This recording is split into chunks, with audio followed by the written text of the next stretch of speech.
Avis vascular centre మన దేశంలోనే the best varicose vein hospital. అందరికీ నమస్కారం.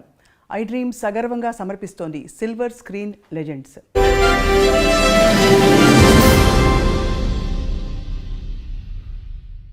నలభై 45 సంవత్సరాల తన సినీ ప్రయాణంలో పాడిన పాటలు సంఖ్యాపరంగా తక్కువైనా కూడా ఆణిముత్యాల లాంటి పాటలు పాడారు. అన్ని బాణీలని స్పృశించారు. లాలు దర్వాజా లస్కర్ బోనాల పండగ, హుషారైన పాట, జోలా జోలమ్మ జోలా, చలాకీ పాట, మాటే మంత్రము, మంచి రొమాంటిక్ మెలడీ, పిబరే రామరసం, భక్తిరస ప్రధానమైన శాస్త్రీయ బాణి, వేదం అణువణువున నాదం, ఎంతో క్లిష్టమైన శాస్త్రీయ బాణిలో ఉండే పాట. ఇవన్నీ పాడింది మనందరికీ సుపరిచిత గాయని శ్రీమతి ఎస్పి శైలజ. అంతేకాదు, తన మాటే మంత్రం అనుకున్నాం కదా, డబ్బింగ్ ఆర్టిస్ట్గా ఎందరికో తన గాత్రదానాన్ని చేసి చక్కటి పాత్రల్ని పండించారు.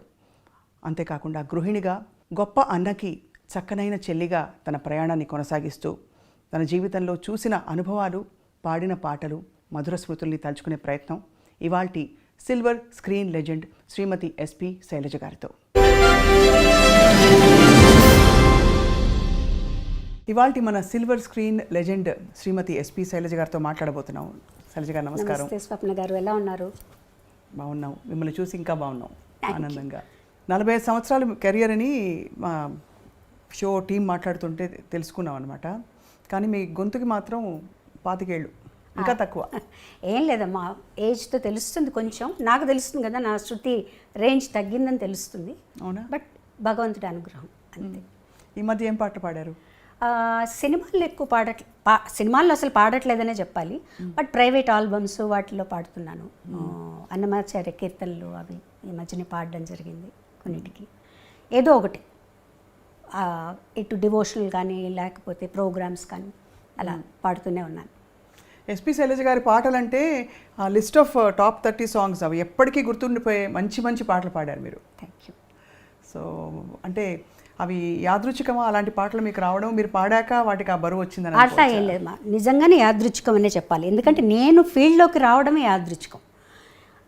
నేను అసలు ఒక సింగర్ని అవుతానని, కానీ ఇంట్లో కూడా పెద్ద ఎక్స్పెక్టేషన్స్ ఎవరికీ లేవు. బట్ మా మదర్కి మటుకు ఉండేదన్నమాట. అంటే మిగతా సిస్టర్స్ అందరూ మ్యూజిక్ నేర్చుకున్నారు ఇంట్లో. అవును. సో అమ్మకి ఏంటంటే ఒక్క పిల్లైనా ఒక్క పాట పాడితే బాగుండే సినిమాలో అని. బట్ నాన్నగారేమో కొంచెం స్ట్రిక్ట్గా ఉండేవారు. ఆడపిల్లలు పెద్దక్కలందరూ నేర్చుకున్నారు మ్యూజిక్. అంటే పాడకూడదా, సినిమాల్లో పాడకూడదా? అంటే స్టేజ్ మీద పాడటం కానీ అవన్నీ లేదు. కావాలంటే ఏదైనా కీర్తనలో పాడుకోండి, ఇంట్లో పాడుకోండి, ఏదైనా ఆరాధనోత్సవాలు జరుగుతాయి, త్యాగరాజస్వామి, అక్కడ పాడుకోండి, అంతే. ఆ లెవెల్లో ఆలోచించేవారు నాన్నగారు. అమ్మకి ఏంటంటే అన్నయ్య పాడుతున్నారు కదా ఆల్రెడీ, ఒక్క అమ్మాయి ఒక్క పాట పాడితే చాలు నాకు అని ఆవిడ ఆశ.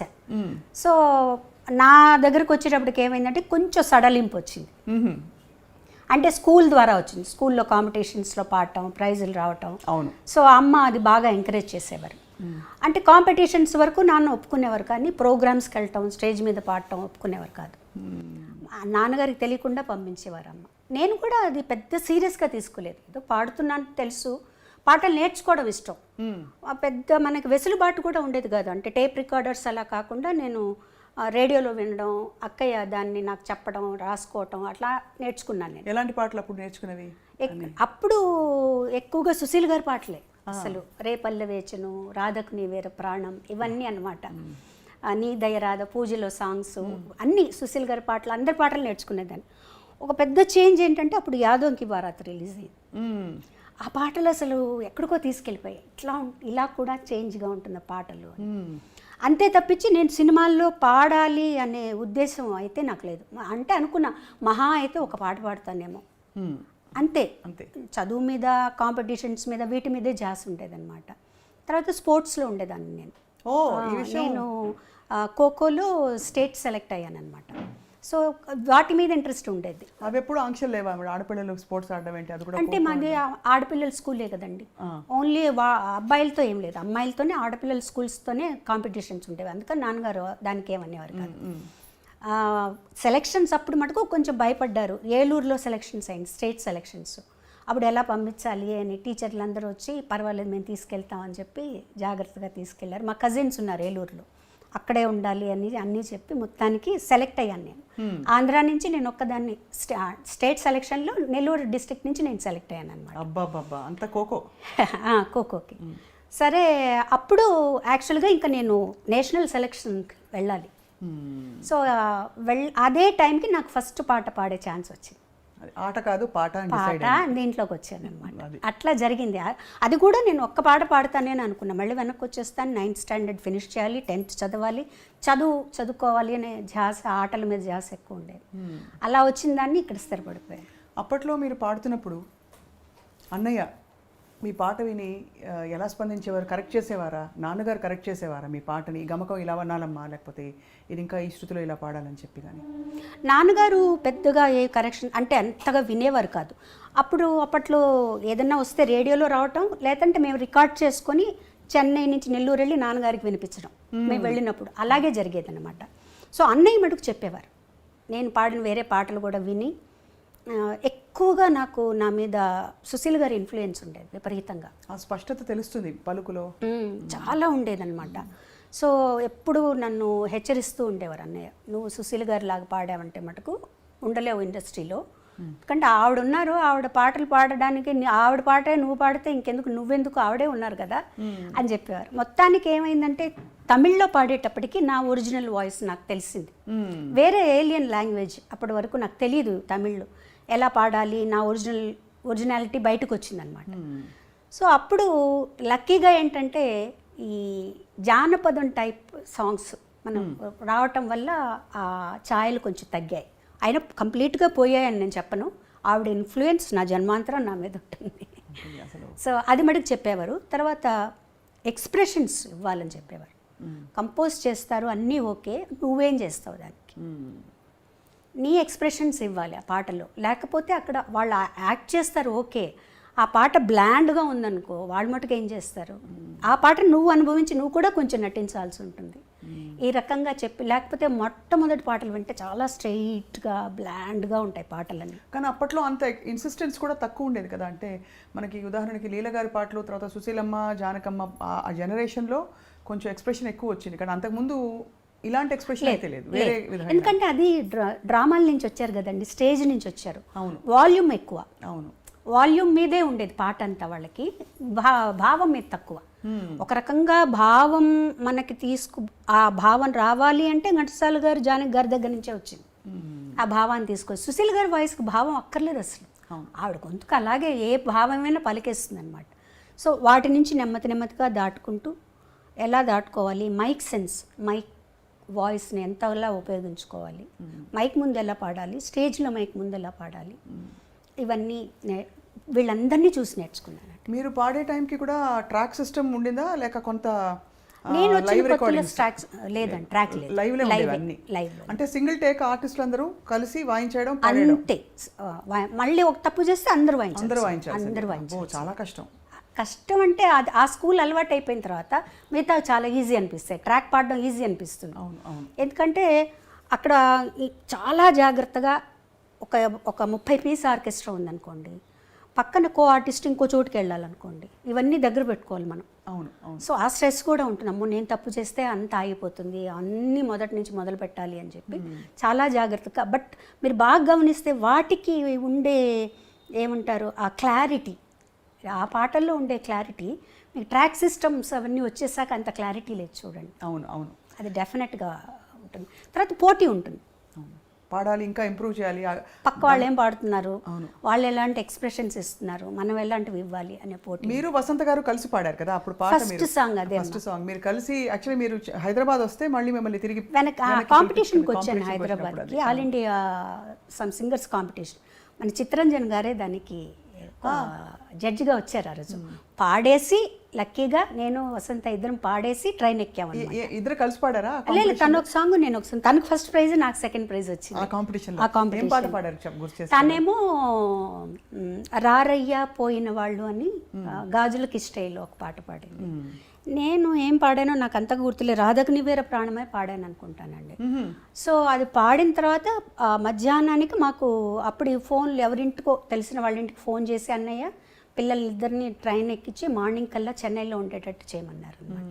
సో ఆ కాంపిటీషన్ పాడి ట్రైన్ ఎక్కి వచ్చేసాం. అది 1977 కాదు. 1977 77 కదా? 77 13th ఫిబ్రవరి 14th ఫిబ్రవరి పాడామని. అబ్బా గూస్ బంప్స్ వస్తున్నాయి మీరు చెప్తుంటే, అంటే అంతకాలం క్రితం. సో అప్పుడు లలిత సంగీతం బాగా ప్రాచుర్యంలో ఉంది. అవునండి. విడిగా నేర్చుకోవడం అలా ఉండిందండి? అంటే లలిత సంగీతం అవన్నీ ఏదైనా మంచి పాటలు ఉన్నాయి. ఇప్పుడు కచేరీలు చేసేటప్పుడు అప్పుడు లలిత సంగీతం కూడా పాడేవాళ్ళు. సినిమా పాటలతో పాటు లలిత సంగీతాలు పాడేవాళ్ళం, అందరూ పాడేవాళ్ళు, కో సింగర్స్ అందరూ. సో ఆ లెక్కగా నేర్చుకున్నాను అనమాట కొన్ని పాటలు. ఒక్క పాట గుర్తు చేసుకోగలుగుతారా? ఒక పల్లవి. లలిత సంగీతమా? మీ ఇష్టమైన పాట. లలిత సంగీతం ముఖ్యంగా ఎందుకంటే అది మనకి తరచుగా వినిపించదు. ఇది యాక్చువల్గా నేను పాడే ఈ లలిత సంగీతం ఏంటంటే చాలా ప్రాచుర్యం పొందింది, కానీ ఎవరు రాశారు, ఎవరు కంపోజ్ చేశారని తెలియదు. మా సిస్టర్ రాసింది, తనే కంపోజ్ చేసింది అనమాట. ఇది అప్పుడు డీడీలో వచ్చింది. నేను అన్నయ్య గారు పాడేటప్పుడు నిన్ను పిలిచాను వెదకి అలిశాను అయినా కానరాకున్నావు నీవు, నిన్ను పిలిచాను వెదకి అలిశాను అయినా కానరాకున్నావు నీవు,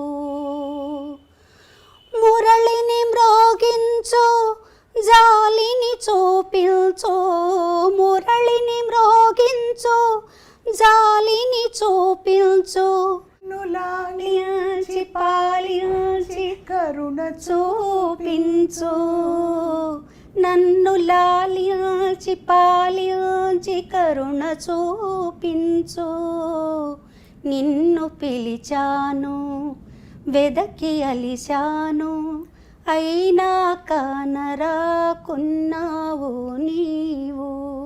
మీరే గుర్తుపెట్టుకున్నారు చక్కగా. ఎంత చక్కటి పాట, ఎలా మర్చిపోతామండి ఈ పాట. మేము పెరుగుతున్నప్పుడు ఈ పాటలన్నీ కూడా వినికిడి మీద చాలా ఇష్టమైన. ఇప్పటికీ ఈ మధ్యలో కూడా టెలికాస్ట్ అవుతుంది. నిత్య సంతోష్ గారు ఫోన్ చేశారు, అది ఎవరు రాశారో కొంచెం చెప్తారా లిరిక్స్ అంటే, మా సిస్టర్ ద్వారా పంపించామన్నమాట అది. సో అలా పాట ప్రయాణం మొదలై మీరు పాటకే ఖోఖో కాదని చెప్పి ఇటు మళ్ళీపోయారు. ఖోఖోని మిస్ అయ్యారా కొంచెం? అయ్యో వెళ్ళి ఆడాలి. డెఫినెట్గా స్కూల్ మిస్ అయ్యాను నేను. అంటే 9th మధ్యలోనే వచ్చేసాను. వచ్చేసిన తర్వాత ఇంకా ఒక తమిళ్లోకి వచ్చేసిన తర్వాత కొంచెం తమిళ్లో ఎక్కువ బిజీ అయిపోయాను నేను. సో అప్పుడు 9th మధ్యలో ఆపేసి రావాల్సి వచ్చిందనమాట. తర్వాత 10th ప్రైవేట్గా రాసి చదివాను. బట్ ఆ స్కూల్ అట్మాస్ఫియర్, కాలేజ్ అట్మాస్ఫియర్ ఇవేవి తెలియవు నాకు. బట్ ఎలాగైనా డిగ్రీ చేయాలని ఒక ఆశ.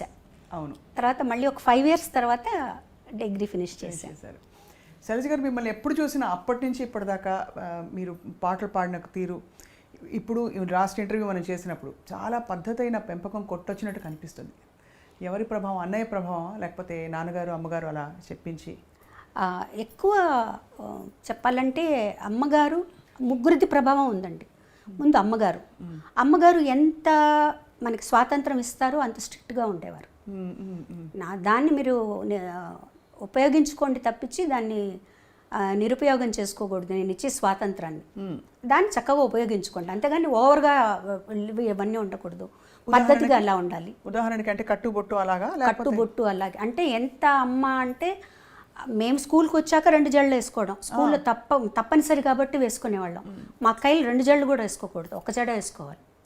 2 జడలు కంటే 1 జడ ఇంకా పద్ధతి అలా ఉండేవాళ్ళమాట. మా దగ్గరకు వచ్చేటప్పుడు స్కూల్కి కంపల్సరీగా ఇలా కట్టుకొని వెళ్ళాలి, 2 జడలు కట్టుకుని వెళ్ళాలి. సో అది అలవాటు అయిపోయింది, అలా ఉండేది. తర్వాత సినిమాలు కూడా మా అమ్మగారు మా నాన్నగారు అస్సలు సినిమాలు చూడరు. మా అమ్మగారు బయటికి రారు. ఎప్పుడన్నా ఏదన్నా సినిమా బాగుంది అంటే చూసి ఎవరన్నా వచ్చి చెప్తే ఈ సినిమా చూడొచ్చు అంటే మమ్మల్ని పంపించేవాళ్ళు. సినిమాలు చూడడం కూడా. తర్వాత కొంచెం మా జనరేషన్ వచ్చేటప్పటికి మేము కొంచెం స్వాతంత్రం వచ్చిందనమాట. మా అక్కయ్య వాళ్ళనైతే అసలు కొన్ని సినిమాలకి వెళ్ళకూడదు, ఏంటంటే అందులో వర్షంలో తడుస్తారట హీరోయిన్. సో అలా ఉండేది. బట్ చదువులో కానీ, ఆటల్లో కానీ, కాంపిటీషన్స్, పాటల్లో కానీ వీటన్నిటిలో ఎంకరేజ్ చేసేవారు. అన్ని కాంపిటీషన్స్కి పంపించేవారు.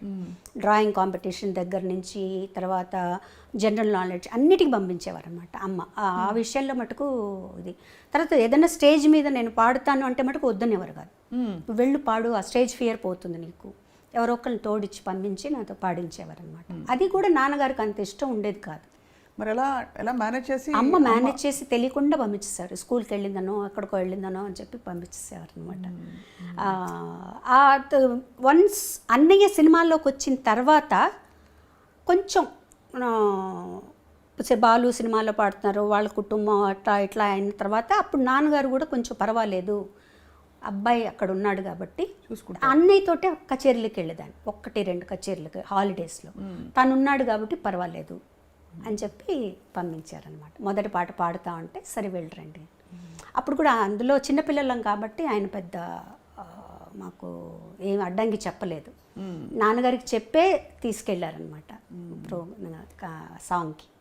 ఎందుకు అడిగాను ప్రత్యేకంగా అంటే సాహిత్యాల విషయంలో కూడా కొంచెం ట్రెడిషనల్గా ఉండే ఇళ్లలో ఈ సాహిత్యం పాడద్దు పాడించద్దు అని కూడా కొన్ని ఆంక్షలను చెప్పను, కానీ కొన్ని నియమాలు ఉంటాయి. సో ఆ నియమాలు అంటే ఉదాహరణకి రొమాంటిక్ డ్యూయట్స్ ఒక దశకంలో అయితే బాగా సాహిత్యాలు కొద్దిగా శృతి మించి కూడా మనం ఉన్నాయి, ఎప్పుడూ ఉన్నాయండి. అంటే మరీ ఇప్పుడు సపోజ్ నేను అన్నయ్య పాడుతున్నాను అనుకో, అసలు నేను అన్నయ్య డ్యూయట్ పాడేటప్పుడే నేను బుక్ ఇలా అడ్డం పెట్టుకుని పాడేదాన్ని. నాకు మొహమాటంగా ఉండేది చాలా. తర్వాత తను చెప్పేవాడు ఇలా అయితే ఎలా పాడగలుగుతాం, అప్పటికి ఇంకా అంత పెద్దగా ట్రాక్ సిస్టమ్ లేదు కదా, అలా ఉంటే పాడొచ్చు, ఇద్దరం కలిసి పాడాల్సి వచ్చినప్పుడు నువ్వు అలా ఉండకూడదు, పాటగా తీసుకో అని. లక్కీగా ఏంటంటే మా ఇద్దరికి అలాంటి సాంగ్స్ రాలేదు. అవును, ఇద్దరికి అంత భయంకరమైన సాహిత్యం ఉన్నవి లేవు. ఒకవేళ 1-2 వచ్చినా కూడా తను ఏం చెప్పాడంటే మేము ఇద్దరం పాడడం, ఇది మీరు వేరే వాళ్ళ చేత పాడించేసాయి అని చెప్పేసేవారండి. అబ్బా, అసలు మీ ఇద్దరం తను పాడదు, మీరు వేరే ఇంకెవరి చేతన్నా పాడించుకోండి అని చెప్పేసేవారు అనమాట. ఆ ఇబ్బంది ఎప్పుడు నాకు అంతగా రాలేదండి. సపోజ్ ఇంకొంచెం ఏదైనా నాకు నా నాలెడ్జ్కి తెలిసి ఏదన్నా కొంచెం బాగాలేదు ఇక్కడ అంటే నేను కొంచెం ధైర్యంగానే చెప్పేదాన్ని, ఇది బాగాలేదండి నాకు ఇబ్బందిగా ఉంది అని. అప్పుడు కొంచెం మన మాటను కూడా వినేవాళ్ళండి. అప్పుడు మీరు వదులుకోవడం కూడా పెద్ద విషయం, అంటే అవకాశం కదా. అవును అవును. అంటే మీరు దేనికి ప్రాధాన్యత అంటే వస్తున్నాం అప్పుడే కదా మేము కూడా వస్తున్నాం, ఒక సాంగ్ వదులుకోవడం అంటే అది చాలా పెద్ద విషయం. ఎప్పుడైనా చూపుకుంటుందా ఇప్పుడు తలుచుకుంటే? అంటే మంచి పనే చేశాను అనిపిస్తుంది. చాలా గొప్ప విషయం అండి, నా కళ్ళలో నీళ్ళు వస్తున్నాయి మీరు చెప్తుంటే. ఎందుకంటే నాకెప్పుడు మీలో ఒక గుణం, ఇది వ్యక్తిగతం అయితే ఏమనుకోకండి, కానీ అన్నయ్య గీసిన గీత నేను దాటకూడదు, అన్నయ్యకి తగ్గట్టుగా నేను ఉండాలి, అమ్మ నాన్నకి తగ్గట్టు ఉండాలనే ఆ చక్కదనం మీలో కనిపిస్తుంది. అంటే అన్నయ్య కూడా ఎప్పుడు కూడా నువ్వు ఇలా ఉండాలని ఎప్పుడు చెప్పలేదండి. తన్ని చూసే మనకు అర్థమైపోతుంది, తన ఒక్క చూపుతో ఇది నచ్చింది నచ్చలేదు అని మనం గమనించి చెప్పేసేయచ్చు. మన బిహేవియర్ ఎలా ఉన్నప్పుడు తను ఒక చూపు చూశాడంటే సేమ్ మా మదర్ అనమాట, ఓకే అర్థమైపోతుంది తనకు నచ్చలేదు, తనకు నచ్చినట్టు మనం ఉండాలి. అంటే చాలామంది అంటారు, అంటే మీ ఇండివిజువాలిటీని వదులుకోవడం కదండి అది, బాలుగారు చెప్పినట్టే మీరు ఉండాలి, ఆయన పద్ధతిలోనే మీరు ఉండాలి అంటే నేనేం నష్టపోలేదు కదండి, నేనేమి నష్టపోలేదు. నేను ఫీల్ అయితే నాకు స్వాతంత్రం లేదు, నేను ఇలా ఉండాలి అలా ఉండాలనుకుంటున్నాను అలా వెళ్ళాలనుకుంటున్నాను అంటే అప్పుడు నేను బాధపడచ్చు. నాకేమాత్రం లేదు, ఓకే నేను, ఎందుకంటే తను ఎంత కష్టపడుతున్నాడో, తను ఎంత పద్ధతిగా ఉన్నాడో, అందరితో ఎలా మెలుగుతున్నాడో అవన్నీ తన్ని ఇక్కడికి వచ్చాక, చెన్నై వచ్చాక నాకు అర్థమైంది. పెద్ద ఫ్యామిలీ మాది, ఆ ఫ్యామిలీని అంతా తనే పోషిస్తున్నారు. అలాంటప్పుడు తను ఎంత పద్ధతిగా ఉండాలి, ఎంత వర్క్ చేయాలి, డే అండ్ నైట్ వర్క్ చేసేవాడు. తను పిల్లలతో స్పెండ్ చేయలేదని అదని ఇదన్నీ అన్నా కూడా ఇంత ఫ్యామిలీ గడవాలి అంటే తను పిల్లలతో స్పెండ్ చేస్తే అవ్వదు. నేను ఆ ఫీల్డ్లోకి వచ్చిన తర్వాత ఇవన్నీ నాకు అర్థమయ్యాయి మోర్ దెన్, ఎందుకంటే మిగతా వాళ్ళందరికంటే కూడా నేను తనతో ఎక్కువ స్పెండ్ చేశాను. సో నాకు అప్పుడు అర్థమైంది తను నలుగురితో ఎలా ఉంటారు, ఏమన్నా ఏ ప్రాబ్లమ్స్ ఉన్నా అవి ఇంటి దగ్గర. వన్స్ స్టూడియోకి వచ్చేసాక అసలు కంప్లీట్గా బాలసుబ్రహ్మణ్యం ఆ పాటకు చేంజ్ అయిపోతాడు అంతే.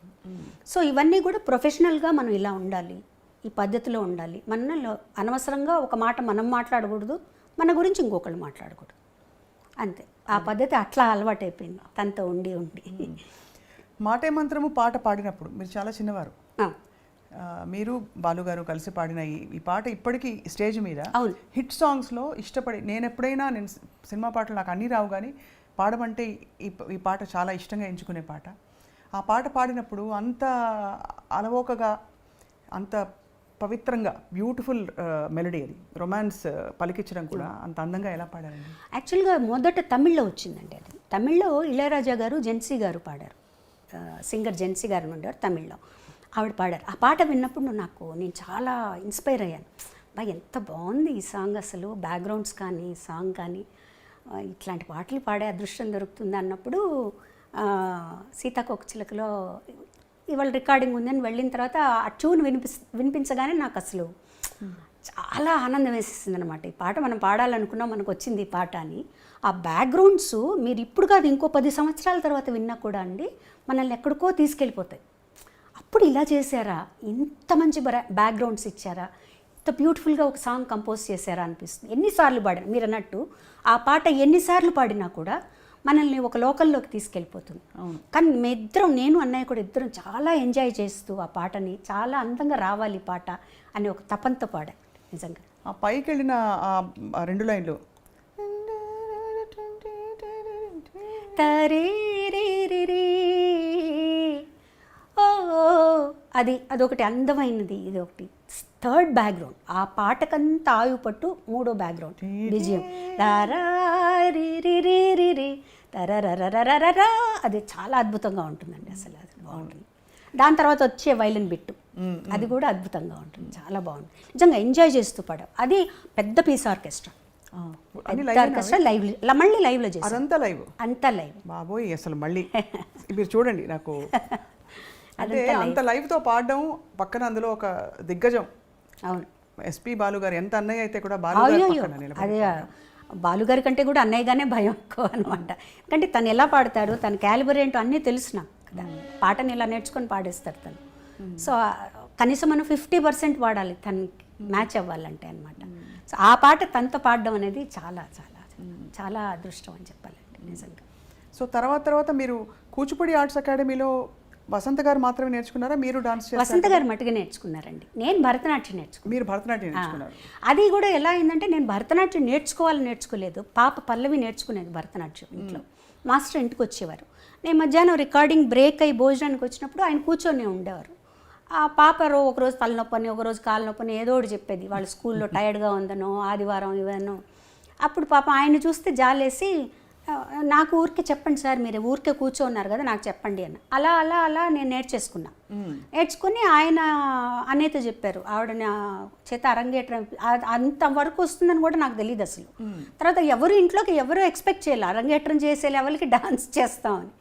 తర్వాత అరంగేట్రం చేయిద్దామండి అన్నారు. అంటే అన్నయ్య అన్నారు, నాకు తెలిసి తను ఎలా చేస్తుందో నాకు తెలియదండి, అంటే ముందు గజ్జ పూజ చేస్తారు కదా, అది చేద్దాము అని చిదంబరంలో టెంపుల్లో చేసాం గజ్జ పూజ.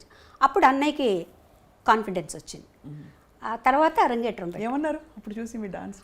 చాలా నేను ఎక్స్పెక్ట్ చేయలేదు అసలు నువ్వు డాన్స్ చేస్తావని. ఇలా ఎవరికీ తెలియదు ఇంట్లో. ఊరికే ఆయన చెప్పేవి నేర్చుకునేవాళ్ళు, నా పాడికి నేను చేసుకుంటూ ఉండేదాన్ని.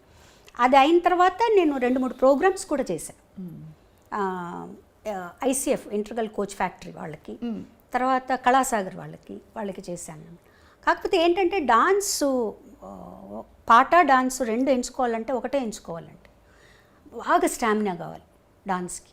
తర్వాత స్వెట్ విపరీతంగా పోతుంది మీకు. అవును, గొంతు బాగా కొంచెం దెబ్బతింటుందని నేను చెప్పను, మనకి సహకరించదు. అది బాలమురళి గారు, చిట్టిబాబు గారు ఇద్దరు చెప్పారు నాకు. అంటే పాట వదులుకుని డాన్స్ చేయొద్దు అలా చెప్పారా డైరెక్ట్? అంటే నువ్వు ఆలోచించుకో, నువ్వు డాన్స్ చేస్తూ ఉన్నావంటే పాడలేవు అంటే నేను అనుకున్నాను అనమాట. నాకు పాట మించి వేరే ఏమీ లేదు కదా. కానీ నేను అది ఆ పాపం మా మాస్టర్ గారు అయితే ఇంత నేర్చుకొని 2 ప్రోగ్రాంలు చేసి వదిలిపెట్టకమ్మా అని కూడా అన్నారు. లేదు సార్, నాకు పాటే ముఖ్యం, నేను పాట మీద ఉంటాను. లైక్ అంటే ప్రతిదానికి ఒక కారణం ఉంటుందండి, కారణం లేకుండా ఏది ఉండదు. ఆ డాన్స్ అరంగేట్రం చూసే విశ్వనాథ్ గారు అది మరొక అంటే మలుపు అని చెప్పొచ్చు. బికాజ్ చాలా చాలా పెద్ద మలుపు. మీరు నటనలోకి రావడం, అఫ్కోర్స్ ఒకే సినిమాలో వేశారు కానీ గుర్తుండిపోయే పాత్ర. అప్పుడు విశ్వనాథ్ గారు చూసి అడిగినప్పుడు మళ్ళీ ఆలోచించారా, ఇది మళ్ళీ నేను యాక్టింగ్ ఫీల్డ్? ఆలోచించడం క్వశ్చనే లేదండి, నేను చెయ్యను అని చెప్పేసాను. ఓకే. ముందు విశ్వనాథ్ గారు అడిగారు, ఏడుది నాగేశ్వరరావు గారు ఆయన అడిగారు, అందరూ అడిగారు. అన్నయ్య చేతి చెప్పించారు, మా వదిన గారి చేతి చెప్పించారు, విశ్వనాథ్ గారు మిస్సెస్ చేతి చెప్పించారు. నేను చెయ్యను అని చెప్పాను. ఎంత స్పష్టత అలా ఎలా వచ్చేసింది? అన్నయ్య కూడా వద్దని అనలేదు కదా? ఎవరు వద్దలేదు. అన్నయ్య కూడా నువ్వు చేస్తే బాగుంటుందని చెప్పారు, అందరూ చెప్పారు. అందులో విశ్వనాథ్ గారి సినిమా తన దగ్గర నుండి చూసుకుంటారు, నీకు భయం లేదని. నాకు వద్దు, నేను కంఫర్టబుల్ కాదు, నాకు వద్దు, నేను చేయను అని చెప్పేసాను. నేను పాటలే పాడుకుంటాను. విశ్వనాథ్ గారు తెలివిగా ఏం చేశారంటే మా నాన్నగారి దగ్గరికి వెళ్ళి మా నాన్నగారి దగ్గర ఒప్పించారు. బాబాయ్ నేను మంచి క్యారెక్టర్, దాని చేత చేయిస్తాను, ఎటువంటి చెడ్డ పేరు రాదు అవన్నీ చెప్తే ఇంకా నాన్నగారు నన్ను పిలిచి అన్నయ్య అంతలా ఆడుతున్నారమ్మా నువ్వు చేయొచ్చు కానీ రిలక్టెంట్గానే ఒప్పుకున్నానండి ఆ క్యారెక్టర్ నిజంగా. అంటే సరిపోయింది, నేను ఇష్టం లేకుండా చేయబట్టి ఆ క్యారెక్టర్ కరెక్ట్గా సరిపోయినట్టే అనిపిస్తుంది నాకు. నాకు యాక్టింగు అంత కష్టం అనిపించలేదు, ఎందుకంటే ప్రతిదీ విశ్వనాథ్ గారు కరెక్ట్గా యాక్ట్ చేసి ఇలా చెయ్యాలి, చిన్న చిన్న మూమెంట్స్ జుట్టు ఇలా వెనక్కి వేసుకోవడం దగ్గర నుంచి ఆయన చేసి చూపించేవారు. మా నాన్నగారి మీద నాకెంతో గౌరవం ఉంది, భక్తి ఉంది. ఇప్పుడు తప్పులు తెలుసుకుని నేను ఆయన మర్చిపోలేను. అందుకే చెప్తున్నాను, నువ్వు నాతో వస్తావో ఇక్కడే ఉంటావో ఆలోచించు. శైలు, నువ్వు ఇంకా చిన్న పిల్లవే అనుకున్నాను. చాలా ఎదిగిపోయావమ్మా.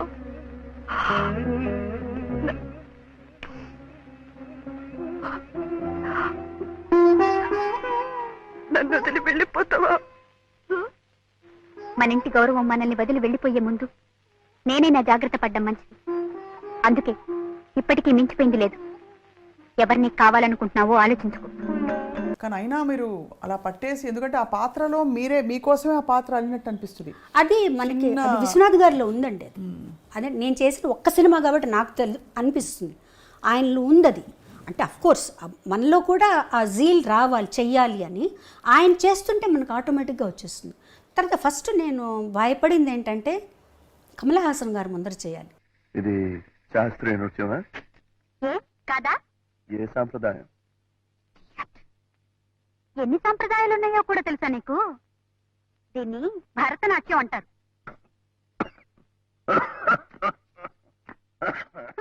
అమ్మో, అది నాకు అసలు నాకు వచ్చే ఆయన చెప్పినట్టు ఏదో కోతులు అవి గెంతులు వేస్తున్నట్టు, భూతాలు దయ్యాలు అన్నట్టు ఆ నా డాన్స్ సినిమా డాన్స్కి సరిపోదు. ఎందుకంటే సినిమా డాన్స్లో అన్నీ మిక్స్ అవుతాయండి, కథక్ అన్నీ మిక్స్ చేస్తారు, కూచిపూడి ఎక్కువగా ఉంటుంది శేషు మాస్టర్ గారికి డాన్స్లో. అందులో ఆ సినిమాకి 3 డాన్స్ మాస్టర్లు.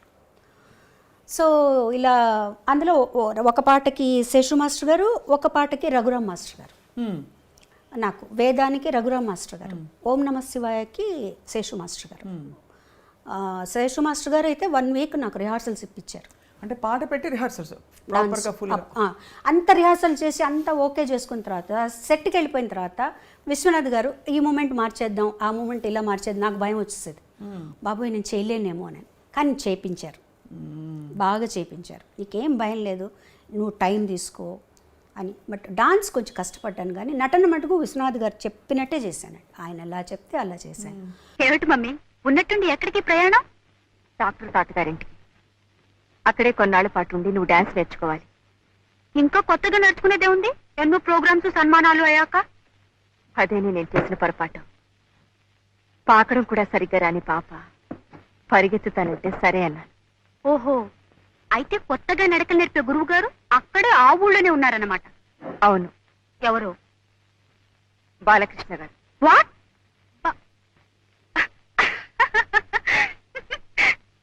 Are you joking? నీతో వేళపడలేమిటి? కానీ టైం అయింది. నో, నన్ను గురించి అంత చండాలంగా రాసిన తర్వాత నేను వాడి దగ్గర శైలు, బాలకృష్ణ గారు నీకు గురువు గారు. ఆయన గారి దగ్గర నేనే నేర్చుకుంటాను. కానీ ఇప్పుడు వెనక్కి తిరిగి ఆలోచించుకుంటే అండి, నేను కానీ ఆ సినిమా వద్దు అనుకొని ఉంటే ఎంత మంచి పాటలను పోగొట్టుకొని ఉండేదాన్ని అయ్యో కదా. ఎందుకంటే ఆ సినిమాలో నేను యాక్ట్ చేస్తాను అని చెప్పిన తర్వాత అన్నయ్య గారు విశ్వనాథ్ గారికి, ఇళయరాజు గారికి చెప్పారు, ఇందులో శైలజకి పాటలు ఉంటే అవి శైలజ పాడుతుంది అని చెప్పారనమాట. అప్పటికి నేను ఒప్పుకోలేదు. అదొక అదృష్టం అండ్ అది లాజికల్ కూడా వేరే వాళ్ళు పాడతారు, వేరే వాళ్ళే పాడతారు డాన్స్ కాబట్టి లాజికల్గా కూడా పాడతారు. ఆ తర్వాత రాజా గారు ఏమన్నారంటే ఒక్క సాంగ్ తనకు వస్తుంది, అది తను పాడుతుంది, ఇంకో మంచి పాటలు కూడా ఉన్నాయి, తన చేతి పాడిద్దామని. నాద వినోదము, వేవేల గోపెమ్మల వేదము, బ్యూటిఫుల్ సాంగ్స్, బ్యూటిఫుల్ సాంగ్స్ నిజంగా. ఐ థింక్ రాబోయే 50 సంవత్సరాలు అసలు ఏమాత్రం ఇది ఇప్పుడే పుట్టిన పాటలాగా పాడుకుంటున్నారు. ఇప్పుడు కూడా అంతే కదండి. అవును. తర్వాత ఇంకోటి ఏంటంటే ఆ టైంలో ఆ పాటలు నా చేత పాడించాల్సిన అవసరం లేదు వాళ్ళకి. సుశీల్ గారు ఉన్నారు, జానక్ గారు ఉన్నారు, వాణిజ్యరామ్ గారు ఉన్నారు, ఇంతమంది ఉన్నప్పుడు నా చేత ఇప్పుడు నేను పాడింది అనుకోండి నా చేత పాడించవచ్చు, మిగతా పాటలు కూడా నా చేత పాడించాల్సిన అవసరం లేదు. అంత మంచి సాంగ్స్ వచ్చాయి నాకు. అసలు సాగర సంగమం అంటే నాకు ఆ సాంగ్స్ కోసమే నేను తర్వాత ఆలోచించుకున్నాను యాక్టింగ్ అన్నీ పక్కన పెట్టేద్దాం. అండ్ అది కూడా రికార్డింగ్కి వెళ్ళినప్పుడు మీరు ఇబ్బంది పడి భయపడ్డారు, మళ్ళీ నేర్చుకుని ప్రాక్టీస్ చేసుకురా అని వేదం చెప్పారు సాంగ్ రాజా అలాగే సార్, వేదం అయింది. సాంగ్ అని చెప్పి. అంటే అన్ని లైవ్ సాంగ్, వేదం లైవ్గా తీసామండి. Live? లైవ్ అక్కడికి వెళ్ళి నేర్చుకున్నాం. అక్కడికి వెళ్ళి అప్పుడే నేర్చుకుని అప్పుడే పాడినాం. అది అది స్వరం నేర్చుకున్నామండి. ఫస్ట్ మేము స్వరం చెప్పారు నాకు అసిస్టెంట్ గారు. ఏం చేస్తారంటే మా స్వరం పాడాలి, మీరు స్వరం నేర్చుకోండి. నేను స్వరం పాడడం ఎప్పుడు ఈజీ, అకారం కంటే కదా. స్వరం పాడేశాను. మానిటర్లో విని ఇళయరాజా గారు అన్నారు, స్వరం కాదు నాకు ఆలాపన కావాలి అన్న. రావట్లేదు ఆ ఫాస్ట్నెస్కి ఆలాపన.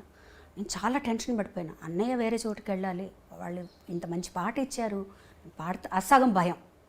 అప్పుడు ఇళయరాజా గారు ఒక పని చేయి, నువ్వు స్వరం ఆయన అర్థం చేసి నువ్వు స్వరం పాడేసే, రేపు మార్నింగ్ వచ్చి నైట్ అంతా ప్రాక్టీస్ చేసి మార్నింగ్ వచ్చి ఆలాపన పాడు. ఆ బిట్ ఆలాపన పాడేసామన్నారు. నైట్ అంతా ప్రాక్టీస్ చేసి మార్నింగ్ వెళ్తే ఎంత సులభంగా అనిపించిందో అసలు. అంటే నేను అడిగాను, ఏంటి సార్ నిన్న రాలేదు ఇవాళ ఎట్లా వచ్చిందంటే, సాధనమ్మా అంతే, నిన్న టైం లేదు నీకు పట్టుకోవడానికి, రాత్రంతా ప్రాక్టీస్ చేసో సాధన. సో అదొక మంచి ఎక్స్పీరియన్స్ నాకు. ఆ పాట రూమ్లోకి వెళ్ళి తలుపేసుకొని ఇంకా అదే పని నాకు. ఎంత హై పిచ్ అండి వేవేల గోపమ్మల, అది కూడా రెండు చాలా హై పిచ్. ఆ హమ్మింగ్ తీసుకోవడం ఒకటి, అదే పాటకు మళ్ళీ యాక్ట్ చేయడం కూడా అంతే ఫాస్ట్లో వస్తుంది అమ్మాయి. ఆ హమ్మింగ్ పాడుకుంటూ వస్తుంది. అవును, అది ఒక టెన్షన్ నాకు డాన్స్లో ఆ పాటకి. అది మీరు యాక్ట్ చేస్తున్నప్పుడు ఎంత యాక్టింగ్ మీద ఆ షాట్ మీద దృష్టి ఉన్నా నా పాట వినిపిస్తోంది అనే ఒక మధ్య మధ్యలో ఇక్కడ ఎక్కడన్నా ఏమన్నా తప్పులు పాడనా సింగర్కి తప్పదుగా, ఎప్పుడు తప్పకుండా ఉంటుంది. ఎన్ని పాడినా ఎంత చేసినా మళ్ళీ అక్కడ ఆ టెన్షన్ ఉంటుంది మనకి. కానీ ఇట్స్ ఒక గ్రేట్ ఎక్స్పీరియన్స్ అండి నిజంగా. సాగర సంగమం అనేది నాకు ఒక చిరునామా నిజంగా. ఇప్పుడు వెనక్కి తిరిగి చూసుకుంటే ఒక చిరునామా. ఈ టైంకి యాక్చువల్లీ అంటే మామూలుగా మనకి మన జీవితం గురించి ఒక ఐడియా ఉంటుంది, మనం ఇలా ఉండాలి, ఇలా ఇది అవ్వబోతున్నా నేను అని. ఆ పాటకి మీకు మైండ్లో బాగా సెట్ అయిపోయి ఉంటుంది, అంటే మీరు సింగర్ అయిపోయారని. అప్పటికే చాలా పాటలు పాడారు, but singing is my life and my career అని ఆ క్షణం ఏ క్షణంలో మీకు అర్థమైంది? ఊరికే ఒకటి అర పాటలు వస్తూ అవకాశాలు వస్తూ పాడడం అది ఓకే, బట్ నేను పాట కోసమే పుట్టాను, పాట మాట నాకు అని చెప్పి ఎప్పుడు అర్థమైంది? నాకు వన్స్ నేను ఎక్స్పెక్ట్ చేయని విధంగా, ఇప్పుడంటే మనం నెలకి నేను 2 పాటలు పాడానండి, 3 పాటలు పాడానండి చెప్పుకుంటున్నాం. నేను ఎక్స్పెక్ట్ చేయని విధంగా ఒక రోజు 7 పాటలు పాడాను. ఒక రోజు 7 పాటలు పాడాను. ఒక నెలలో 30 పాటలు పాడాను. సో ఇలా ఉన్నప్పుడు నాకే ఆశ్చర్యం వేసే, అసలు నా చేతి ఇలా పాడిస్తున్నారు వీళ్ళు. అంటే నాకెప్పుడు నా మీద నాకు ఒక తక్కువ అభిప్రాయం ఇప్పుడు ఉంది, ఎప్పుడు ఉంటుంది అది. అంటే ఒక సింగర్కి ఉండవలసిన లక్షణాల కంటే కూడా ఎక్కువ అభిమానం వచ్చేసిందేమో నా మీద జనాలకి అనే, ఇది నా క్యాలిబర్ ఇంతేనేమో. ఎందుకు అనిపించింది అలాగా? అంటే ఎందుకు అనిపించింది అంటే ముఖ్యంగా సాగర సంగమంలో పాట నేను ఇది పాడలేకపోయానే అని, కొన్ని పాటలు పాడలేకపోయినప్పుడు అట్లా అనిపించేది అనమాట. మళ్ళీ తర్వాత కొంతమంది సింగర్స్ కొన్ని చెప్పేవాళ్ళు, లైక్ యేసుదాస్ గారు, వీళ్ళందరూ అనేవాళ్ళు, ఎప్పుడు అలా ఇన్ఫీరియారిటీ కాంప్లెక్స్ ఉండకూడదు. నీకు ఒక సాంగ్ వస్తుందంటే అది నీ వల్ల వస్తుందా? కాదు, భగవంతుడు పంపిస్తున్నాడు, ఈ పాట అమ్మాయికి ఇవ్వాలి అని, అంతే పాడాలి. మనకి ఇచ్చింది మనం వదులుకోకూడదు. మనం అన్నయ్యకి కూడా చెప్పేవారు ఆయన. అన్నయ్య కూడా ఇదే ఆలోచనలో ఉండేవారు, నాకు రావాల్సిన దానికంటే ఎక్కువ వచ్చేసిందేమో, పేరు ప్రఖ్యాతులు, నేను ఇంకా సాధన చేయాలేమో, ఇవన్నీ ఉండేవి అనమాట. ఆయన చెప్పేవారు, ఎప్పుడు అలా అనుకోవద్దు, మీకు ఈ పాటలు ఎందుకు వస్తున్నాయి, వాళ్ళు ఏమైనా ఊరికే పిలిచి మీరేమన్నా వాళ్ళకి ఏమన్నా లంచాలు ఇస్తే వస్తున్నాయా? రావట్లేదు కదా. వాళ్ళు తలుచుకొని పాట తలుచుకోగానే మీ పేరు గుర్తొస్తుంది. ఇంతమంది సింగర్స్లో మిమ్మల్ని మీ పేరు ఎందుకు గుర్తొస్తుంది? ఈ పాట మీది, అట్లా అనుకోండి. ఆ తర్వాత నేను తమిళ్లో చాలా బిజీ అయిపోయాను. தமிழ்ல என்னென்ன பாடிருக்கீங்க? நிறைய பாடிருக்கேன் தமிழ்ல. எனக்கு தமிழ் பாட்டு ரொம்ப தெரியாது, மன்னிச்சிடுங்க. ஏதாவது ஒரு నా మొదలు ఫస్ట్ పాడిన పాట ఇళయరాజా గారిది ఎలా జరిగిందంటే, ఆయన ఆడిషన్కి పిలిచారు నన్ను. పిలిచి ఆయన ఇన్ఛార్జి శ్రీనివాసన్ గారు ఉండేవారు, అన్నయ్యకి కూడా ఆర్కెస్ట్రాకి అతనే ఇన్ఛార్జ్. అతను వెళ్ళి చెప్పారనమాట ఇళయరాజా గారితో, ఇట్లా బాలు సిస్టర్ కచేరీలో పాడుతోంది, ఎందుకంటే రాజా గారు కూడా అన్నయ్యతో కచేరీలో పాడారు కదా, పాడుతోంది, నువ్వు పాడిస్తే బాగుంటుందేమో అంటే బాగుంటుంది కానీ బాగాలేదు అనుకో, అప్పుడు నేను పాడించకపోతే బాలు ఏమన్నా అనుకుంటాడేమో, తను సరిగ్గా పాడలేకపోతే అని అన్నారట. అట్లా వద్దు, నువ్వు ఆడిషన్ చేయి, నీకు నచ్చితేనే పాడించు అన్నారు. మీకు కూడా ఆడిషన్? నేను హెచ్ఎంవికి వెళ్ళి కూడా ఆడిషన్ చేశానండి. మాకు కూడా ఏంటంటే అప్పుడు అందరికీ ఆడిషన్, మైక్ టెస్ట్ చేసేవాళ్ళు. ఈ వాయిస్ మైక్ సరిపోతుందంటేనే తీసుకునేవాళ్ళు. హెచ్ఎంవిలో చేశారు నాకు మా ఆడిషన్. తర్వాత ఏవిఎంలో రాజాగారు పిలిపించారు. పిలిపించి ఏదో పాట పాడమన్నారు, పాడాను. పాడిన తర్వాత ఒకటే మాట అన్నారు, రేపు ఉదయం రికార్డింగ్ వచ్చేసేయి అన్నారు. నాకు అసలు అర్థం కాలే తమిళ్గా. ఆయన అంటే ఈతను చెప్పారనమాట, రేపు మార్నింగ్ రికార్డింగ్ ఉందట, పూజ నువ్వు పాడుతున్నావు రమ్మన్నారు. నేను నాకు ఇళయరాజా గారని ఆయన పెద్ద అప్పటికే ఎస్టాబ్లిష్ అయిపోయారు. ఆయన సూపర్ హిట్ సినిమాలు వచ్చేసాయని, అన్నకిళి ఇవన్నీ. ఇంటికి రాగానే అందరూ ఏమైంది ఇంట్లో అందరూ అడిగితే, రేపు మార్నింగ్ రికార్డింగ్ పూజట, నన్ను రమ్మన్నారు సోలో సాంగ్ అంటే, ఓ మా చిన్నన్న అయితే నిజంగా అవును రేపు మార్నింగ్, నేను మామూలుగా రేపు మార్నింగ్ రికార్డింగ్ అట రమ్మన్నారు. రికార్డింగ్కి వెళ్ళాను. నాకు ఏమీ తెలీదు స్వప్న గారు, నిజంగా చెప్పాలంటే ఏమీ తెలీదు. ఒక పెన్ను చేతిలో పెట్టుకున్నాను రాసుకోవడానికి. వెళ్ళి అన్నయ్య ఏం చెప్పారంటే, నువ్వు ఒక ప్రొఫెషనల్ సింగర్గా రాణించాలంటే నీ పాటికి నువ్వు వెళ్ళాలి, నీ వెనకాల ఒకళ్ళు రావాలి, నన్ను దింపాలి, నన్ను తీసుకెళ్ళాలి, అట్లా లేదు. నేను అక్కడ దింపేస్తారు, నువ్వు వెళ్ళి పరిచయం చేసుకొని నువ్వు వెళ్ళాను. సరే నాకేంటి, రాజాగారు నిన్ను చూసాం కదా, అలాగే శ్రీనివాసన్ గారు ఉంటారు, భయం లేదని చెప్పి నేను వెళ్ళిపోయి పూజ కార్యక్రమం జరుగుతోంది. నేను ఒక తలుపు పక్క నిలబడ్డా, కూర్చోవాలని కూడా తెలియదు నాకు. వాళ్ళందరూ ఇంకా సింగర్ రాలేదు అని అంటున్నారు, నా వైపు చూస్తున్నారు, వెళ్తున్నారు. కానీ నేను సింగర్ అని ఎవరికి తెలీదు, నేను చెప్పలేదు, నాకు తెలీదు వాళ్ళు ఏం మాట్లాడుతున్నారు. తర్వాత కాసేపు అయిన తర్వాత ఎవరో వచ్చి, పాప నువ్వు పాడుతావా, సింగర్వా? అవును, రామ్మ నీకోసం వెయిట్ చేస్తున్నారు రాజా గారు అని తీసుకెళ్ళారు. అలా ఫస్ట్ సాంగే సూపర్ హిట్ సాంగ్ ఇచ్చారు.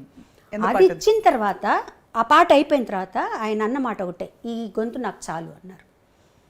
అని మధ్యాహ్నం పాట నువ్వు నాతో డ్యూయట్ పాడతావా అని అడిగారు. తప్పకుండా అప్పటికి నాకు తెలిసింది రాజా గారు అంటే ఏంటి, ఇంట్లో వాళ్ళందరూ వాళ్ళ ఎక్స్పెక్టేషన్స్ ఎట్లా ఉన్నాయి, రెండో సాంగ్ కూడా పాడదామని పిలుస్తున్నారని. తప్పకుండా పాడతానండి అని అక్కడే ఉండి 2 సాంగ్స్ పాడి వచ్చానమాట. ఇంత చేసి మీరు ఇంత పాట వెనక, సరే నాన్నగారు చూసి చూడనట్టు కొంచెం ముందు ఎంకరేజ్ చేస్తూనే, నాన్నగారి దగ్గర డైరెక్ట్గా మీరు ఏమైనా పాట, హరికథ కానీ పాట కానీ నేర్చుకున్నారు? నాన్నగారు ప్రతి సంవత్సరం త్యాగరాజ ఉత్సవాలు చేసేవారండి నెల్లూరులో, ఆరాధనోత్సవాలు చేసేవారు. ఆయనకి మా అమ్మగారికి ఏంటంటే ఎప్పుడైనా సరే నేను కానీ అన్నయ్య కానీ లేకపోతే మా చిన్న చెల్లెలు కానీ హరికథ చెప్పాలి అని చాలా ఇంట్రెస్ట్గా ఉండేది. అన్నయ్య కూడా ఉండేది అది. నేను కొంచెం నేర్చుకున్నాను కానీ నాకెందుకు కొంచెం సిగ్గు అనిపించేది హరికథ. కానీ నాన్న దగ్గరికి వెళ్ళి చెప్పాను, నాన్న నేను హరికథ చెప్పలేను కానీ నాకు ఒకసారి ఒక 15 నిమిషాలు టైం ఇస్తే నేను పాడుతాను అన్నాను. ఆయనకి చెప్పారు, సినిమా పాటలంతా పాడకూడదు, త్యాగరాజ స్వామి కీర్తనలే పాడాలి అని. అట్లాగే నన్ను ఒక 3 కీర్తనలు నేర్చుకొని నేను పాడతాను, తప్పకుండా పాడతాను. అలా అప్పుడు కూడా ఏం చేశారంటే ఆయన 3 గంటల స్లాట్ ఇచ్చారు, చిన్నపిల్లలందరూ పాడే స్లాట్లో పాడించారనమాట. సో దానికి మా ఇంటి నుంచి అందరూ కదిలొచ్చి అదేదో నేను పెద్ద కచేరీ చేస్తున్నట్టు అనమాట. అమ్మ, కజిన్స్, సిస్టర్స్ అందరూ వచ్చి కూర్చొని విని, మా అమ్మ నాన్నగారిని అడిగింది ఎలా పాడిందంటే, పర్వాలేదు ఆ 3 గంటలు ఆ పిల్లలకి దానికి కరెక్ట్గానే పాడింది, పర్వాలేదు ఇంకా సాధన చేయాలి అనేవారు. ముఖ్యంగా అలాంటి పాటలు ఏదన్నా నేను కాంపిటీషన్లో పాడుతున్నానన్నప్పుడు మటుకు దగ్గర కూర్చోపెట్టుకొని తాళం అది చెప్పి ప్రాక్టీస్ చేయించేవారు నాన్నగారు. మంచి పాటలు పాడుతూ ఒక్కసారి ఒక కాంపిటీషన్కి పెండ్యాల గారు జడ్జిగా వస్తున్నారు. సో అది చెప్పాము నాన్నగారికి, ఇట్లా పెండ్యాల గారు జడ్జిగా వస్తున్నారు, నేను పాడుతున్నా అంటే, ఆషామాషి పాటలన్నీ పాడకూడదు, నువ్వు పాడితే మంచి పాట పాడు అంటే, నేను పూజలు పూలు తెచ్చాను పాడదాం అనుకున్నాను. వద్దు, అంత సింపుల్ సాంగ్ పాడకూడదు, వచ్చేవారు ఎవరనుకుంటున్నావు పెండ్యాల గారు అంటే, అప్పుడు దాంట్లోనే నీ దయ రాదా తీసుకున్నాను అనమాట. అది కూర్చోబెట్టి పాడించి మా నాన్న తాళం వేయించి మొత్తానికి ప్రైజ్ వచ్చేసిందిగా, ఫస్ట్ ప్రైజ్. అబ్బో. సో ఆయన వచ్చి మాట్లాడి ఆశీర్వదించి తర్వాత ఆయన మ్యూజిక్ డైరెక్షన్లో పాడాను. సో నేను అప్పుడు ఆయనకు చెప్పాను అనమాట, గురువుగారు మీకు గుర్తుందో లేదో కానీ మీరు నెల్లూరు వచ్చారు, నేను కాంపిటీషన్లో పాడాను. అవునా తల్లి, నాకు గుర్తులేదమ్మా, చిన్నదాని వేయంటా అప్పుడు అన్నారనమాట. సో అంత అసలు ఇవన్నీ ఎక్స్పెక్ట్ చేయనివ్వండి. రాజేశ్వరరావు గారు, పెండ్యాల గారు, కేవి మహాదేవన్ గారు, గోవర్ధనం గారు, వీళ్ళందరి దగ్గర పాడటం అనేది అసలు చాలా గొప్ప అంటే అదృష్టం అని చెప్పాలి నాకు. చాలా మీ పాట కూడా అంత ఒరిజినల్ పాట అని అంటారు కదా, అంటే గొంతుకల్లో ఎక్కడ అప్పట్లో ఫాల్స్ వాయిస్లని రకరకాల అంటే సిస్టమ్స్ వచ్చాయి ఇలా పాడొచ్చు అని కూడా, వచ్చి అవును బట్ అలా కాకుండా కానీ మీ తరంలోనే మీరు చిత్రగారు సమకాలీకులుగా అవునండి. మీ పాటల బాణీలో చాలా వ్యత్యాసం ఉంటుంది. ఆవిడదొక స్టైల్ ఆఫ్ సింగింగ్, మీరు స్టైల్ ఆఫ్ సింగింగ్. ఎప్పుడైనా ఇది మీకు అంటే కంపారిటివ్ ఇది వచ్చిందా, అంటే మీరు కలిసి పాడడం లేకపోతే అలాంటి సందర్భాలు వచ్చాయా? వచ్చాయండి, చాలా సందర్భాలు వచ్చాయి. మీ ఇద్దరం చాలా బెస్ట్ ఫ్రెండ్స్ అసలు యాక్చువల్గా చెప్పాలంటే. చాలా ప్రోగ్రామ్స్ చేసాం, అన్నయ్య కూడా లేకుండా నేను చిత్రాన్నే చేసాం అనమాట. టూర్ చేసాం, అమెరికా టూర్. మా ఇద్దరిలో ఎప్పుడు కూడా ఒక జెలస్ అని కానీ ఏది లేదండి. ఒక్కసారి నేను పాడిన పాట మళ్ళీ తన చేత పాడించేవారు. తను నాకు ఫోన్ చేసేది, శైలా ఇట్లా నువ్వు పాడిన పాట నన్ను పాడమని అడుగుతున్నారు. అంటే మీ వాయిస్ తీసి పాడించే నేను ఆల్రెడీ రికార్డ్ చేసేసింది. ఎందుకు అలా జరుగుతుంది? అందులో మీరు అంటే ఇది సున్నితమైన ప్రశ్న, కానీ మీ పాట అంత బాగుంది ఒకటి. రెండోది మీరు ఎస్పి బాలు గారి సోదరి. అట్లా కాదండి, ఇక్కడ అలా ఉండదు. ఆ టైంలో ఎవరు హైలైట్గా ఉన్నారు దాన్ని బట్టి ఉంటుంది. అంటే ఎక్కువ ప్రామినెన్స్ ఎవరికి ఉంది అప్పుడు అట్లా కూడా చూస్తారు. మా సినిమాలో చిత్రగారు పాడితే బాగుంటుందండి, మ్యూజిక్ డైరెక్టర్ నన్ను పిలిపి పాడిపించారనుకోండి, లేదంటే ఆ పాట చిత్రగారి చేత పాడిస్తామని. అట్లా తను తను పాడిన పాటలు కూడా నేను పాడిన ఉన్నాయి. ఓ మచ్చుకు ఒక పాట అంటే మెన్షన్ చేయడానికి, స్వప్న వేణువేదో సంగీత్, అది ఒరిజినల్ నేను పాడాను. తర్వాత చిత్రగారు మిక్స్ చేశారు. అలాగే చిత్రగారు పాడింది నాకు పాట గుర్తులేదు. ఏదన్నా ఉంటే మేము ఇద్దరం ఫోన్లు చేసుకుంటాం, ఇట్లా పాడమంటున్నారు, నేను పాడిన శైలా అని తను నన్ను అడుగుతుంది, నేను తనని అడుగుతాను అనమాట. ఎందుకంటే మా మధ్య ఏ గొడవలు రాకూడదు రేపు ఫ్యూచర్లో. సో మాకు అలాంటివి అసలు ఏమీ లేవు, ఇద్దరు చాలా హ్యాపీగా ఉంటాం. తర్వాత ఇంకొకటి కూడా అండి, ఎవరి టాలెంట్ వాళ్ళది, ఎవరికి ఎంత ఇవ్వాలో భగవంతుడికి తెలుసు. ఏది ఇవ్వాలో, ఎప్పుడు ఇవ్వాలో, ఎంతవరకు ఇవ్వాలో, ఏది మంచిదో అది భగవంతుడికి తెలుసు. దాన్ని మించి మనం ఏది ఆశించకూడదు. మనకి ఏది వస్తే అదే సంతోషం కదా. ఇప్పుడు నాకు ఒక టాలెంట్ నాకు ఉండొచ్చు, దాన్ని మించి తనకు ఒకటి ఉండొచ్చు, దాన్ని మించి నాకు ఇంకొకటి ఉండొచ్చు. సో ఇలా నేను ఏదనుకున్నా కూడా భగవంతుడు నేను ఎంతవరకు హ్యాపీగా ఉండాలి, నేను ఎంతవరకు, ముఖ్యంగా మనలో జలస్ అనేది ఉండకూడదండి ఫస్ట్. అది ఎప్పుడు మనల్ని ముందుకు రానిదు, ఆనందంగా ఉంచదు. ఫస్ట్ మన్ని లోపల తినేస్తుంది అది. 24 గంటలు దాని మీదే ఆలోచిస్తుంటాం. సో నీ టాలెంట్ ఉండి కూడా నువ్వు జలస్ పెట్టుకున్నావు అంటే లోపల అది బయటికి రాదు కదా. ఎలాగో నువ్వేం చేయదలుచుకున్నావు, నువ్వు స్టేజ్లో ఎలా పాడదలుచుకున్నావు, నీకు ఇచ్చిన పాట నువ్వు ఎలా పాడతావు, అంతే. ఇద్దరం కలిసి ఒక పాట పాడేటప్పుడు కూడా పోటాపోటీగా ఉన్నప్పుడు పాడేవాళ్ళం, అలాగే నవ్వుకుంటూ సరదాగా నవ్వుకుంటూ పాడేవాళ్ళం అంతే. తప్పించి మా ఇద్దరి మధ్య అని కాదు, నాకు ఏ సింగర్స్తోనూ ఎప్పుడు ఎలాంటి ప్రాబ్లం రాలేదు, ఏ సింగర్స్తోనూ రాలేదు. మీరు అందులో ఒక విధంగా చూస్తే మీకు అడ్వాంటేజ్, ఒక విధంగా చూస్తే డిసడ్వాంటేజ్ అని చెప్పను ఎప్పుడు, కానీ అడ్వాంటేజ్ ఒక ఫ్రేమ్వర్క్ కూడా. మీరు బాలుగారి చెల్లెలు అవ్వడం వల్ల అందరూ మన ఇంటి అమ్మాయి, మన అమ్మాయి అని చూసుకోవడం ఒక విధమైన ఇది ఉంటుంది. ఇంకో విధంగా చూస్తే గబుక్కుమని మీరు చొరవ తీసుకుని వెళ్ళలేరు. ఇంకోటి కూడా ఏంటంటే ఎక్స్పెక్టేషన్స్ కూడా ఎక్కువ ఉంటాయి. బాలుగారితో కంపేర్ చేస్తూ బాలుగారు లాగా పాడుతుంది, తను ఇలా ఇంత లెవెల్కి పాడుతుంది అనే ఎక్స్పెక్టేషన్స్ ఉన్నాయి.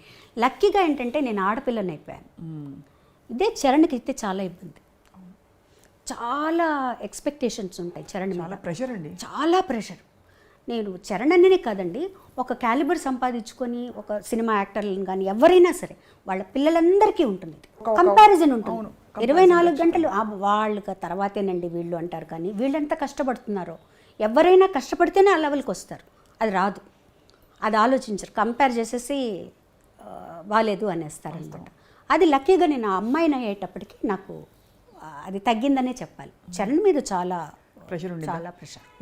మీరు గమనించేవారా, చరణ్ చెప్పేవారా మీతో? నేను గమనించేదండి, నాకు తెలుస్తుంటుంది కదా అదే ఇది, అదే చెప్పేది, ఏం పర్వాలేనా నీ స్టైల్లో నువ్వు పాడు, నువ్వు వెళ్ళిపోతూ. కానీ లేత బాలుగారి గొంతు అక్కడక్కడ రాకుండా ఎలా పోతుంది? ఉంటుంది అసలు అప్పట్లో బాలుగారి గొంతులాగే ఉంటుంది చరణ్ గారి లాగే ఉంటుంది. కానీ అసలు మీది అంటే ఒక బ్యూటిఫుల్ జర్నీ, మీ పాటల జర్నీ. ఇందులో మీ ఫోకిష్ కైండ్ ఆఫ్ పాటలు, నాంపల్లి స్టేషన్ కాడి మొదలుకొని ఇవన్నీ ఇంకొక కోణం. అవును, అది చాలా తమాషా అని చెప్పచ్చండి. ఒక 1 yearలో కొంచెం తక్కువ సాంగ్స్ పాడి ఒక గ్యాప్ వచ్చేటప్పటికి ఇలాంటి పాట ఒకటి పడేది. సో దాంతో రివైవ్ అయ్యేది మళ్ళీ. మళ్ళీ కొన్ని రోజులు అయిన తర్వాత ఒక నాంపల్లి స్టేషన్ కాడి, తర్వాత ఒక లాలు దర్వాజా, ఇట్లా వచ్చి మళ్ళీ ఒక రివైవ్ అవుతూ వచ్చేదన్నమాట పాటలు. అసలు నాంపల్లి స్టేషన్ కాడ అయితే పాట విన్నప్పుడు చాలా ఈజీగా ఉంది ఈ పాట, అసలు అంతా ఒకేలాగా ఉంటుంది కదా మీకు. చక్రవర్తి గారు కూడా అంతా ఒకేలాగా ఉంటుందమ్మా, నేను కూడా ఉండాల్సిన అవసరం లేదు, నువ్వు పాడేసేసేయి అనుకున్నాను. మేము అంత హిట్ అవుతుందని ఎక్స్పెక్ట్ చేయలేదండి అసలు ఆ పాట. దానికి అవార్డు వస్తుందని కానీ అంత హిట్ అవుతుందని కానీ మేము అసలు ఎక్స్పెక్ట్ చేయలేదు. చాలా సరదాగా పాడేసాను పాట. ఒక హాఫ్ అన్ అవర్ 1 అవర్లో అయిపోయింది పాట, అంతా అయిపోయింది, వచ్చేసాం అనమాట. దానికి వచ్చిన రెస్పాన్స్ చూసిన తర్వాత నాకు చాలా ఆశ్చర్యం వేసింది. ప్రతి వాళ్ళు వాళ్ళ దానికి కోరిలేట్ చేసుకున్నారు. ముఖ్యంగా ఈ పనిచేసేవాళ్ళు, కూలీలు, వాళ్ళందరూ కూడా తెలంగాణలో ఆ పాటని వాళ్ళకు వాళ్ళు అన్వయించుకుని చాలా మా అక్క అప్పుడు హైదరాబాద్లో ఉండేదన్నమాట. వాళ్ళ ఇంటి ఎదురుగుండా ఇల్లు కడుతున్నట్టు కూలీలందరూ. ఆ పాట వింటూ ఈ పోరి ఎంత బాగా పాడింది ఈ పాట, మన బాధలన్నీ చెప్పింది ఇందులో అనేవాళ్ళట వాళ్ళు. నాకు ఫోన్ చేసి చెప్పేదన్నమాట, ఇలా చెప్తున్నారు అని. తర్వాత నేను చక్రవర్తి గారు కూడా కలిసినప్పుడు అనుకునేవాళ్ళు, అన్నయ్య ఈ పాట ఇంత హిట్ అవుతుంది మనం అనుకోలేదు కదా అంటే, చెప్పలేమమ్మా జనాల పల్స్ అది, దాని ఆ టైము, అది రిలీజ్ అయ్యేది, అన్నీ ఉంటాయి చెప్పారు. అలా చక్రవర్తి గారు కూడా నన్ను చాలా ఎంకరేజ్ చేశారు. ప్రతి సినిమాలో ఒక పాట పాడించారు, చాలా ఎంకరేజ్ చేశారు.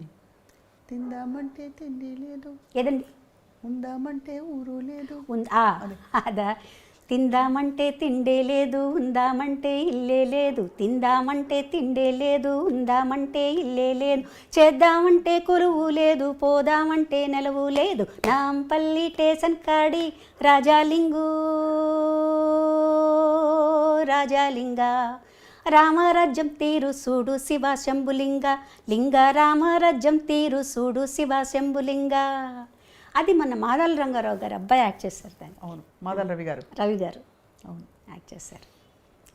తర్వాత టి కృష్ణ గారు కూడా అండి, చాలా మేమిద్దరం చాలా ఫ్రెండ్స్లా ఉండేవారు యాక్చువల్గా. చాలా విషయాలు మాట్లాడుకునేవాడు, ఎంత ఏజ్ గ్యాప్ ఉన్నా ఆయన చాలా విషయాలు చెప్పేవారు నాతో. ఆయన ప్రతి సినిమాలో ఒక పాట పాడించేవారు. ఎన్నో విషయాలు మాట్లాడుకునేవాళ్ళం, పాటల గురించి, తర్వాత ఈ రెవల్యూషనరీ సాంగ్స్ గురించి, అవి ఎలా పాడాలి, ఎవరెవరు పాడుతున్నారు, ఇవన్నీ చాలా చెప్పేవారు ఆయన. చాలా మంచి ఒక ఫ్రెండ్షిప్ ఉండేది మా ఇద్దరికి అన్నమాట. వారు లేకపోవడం అనేది చాలా చాలా చాలా బాధేస్తుంది నాకు. వాళ్ళు వెళ్ళిపోయిన అసలు మాటల్లో ఏం చెప్తామండి అంటే నిజం అనుబంధం ఉన్నప్పుడు.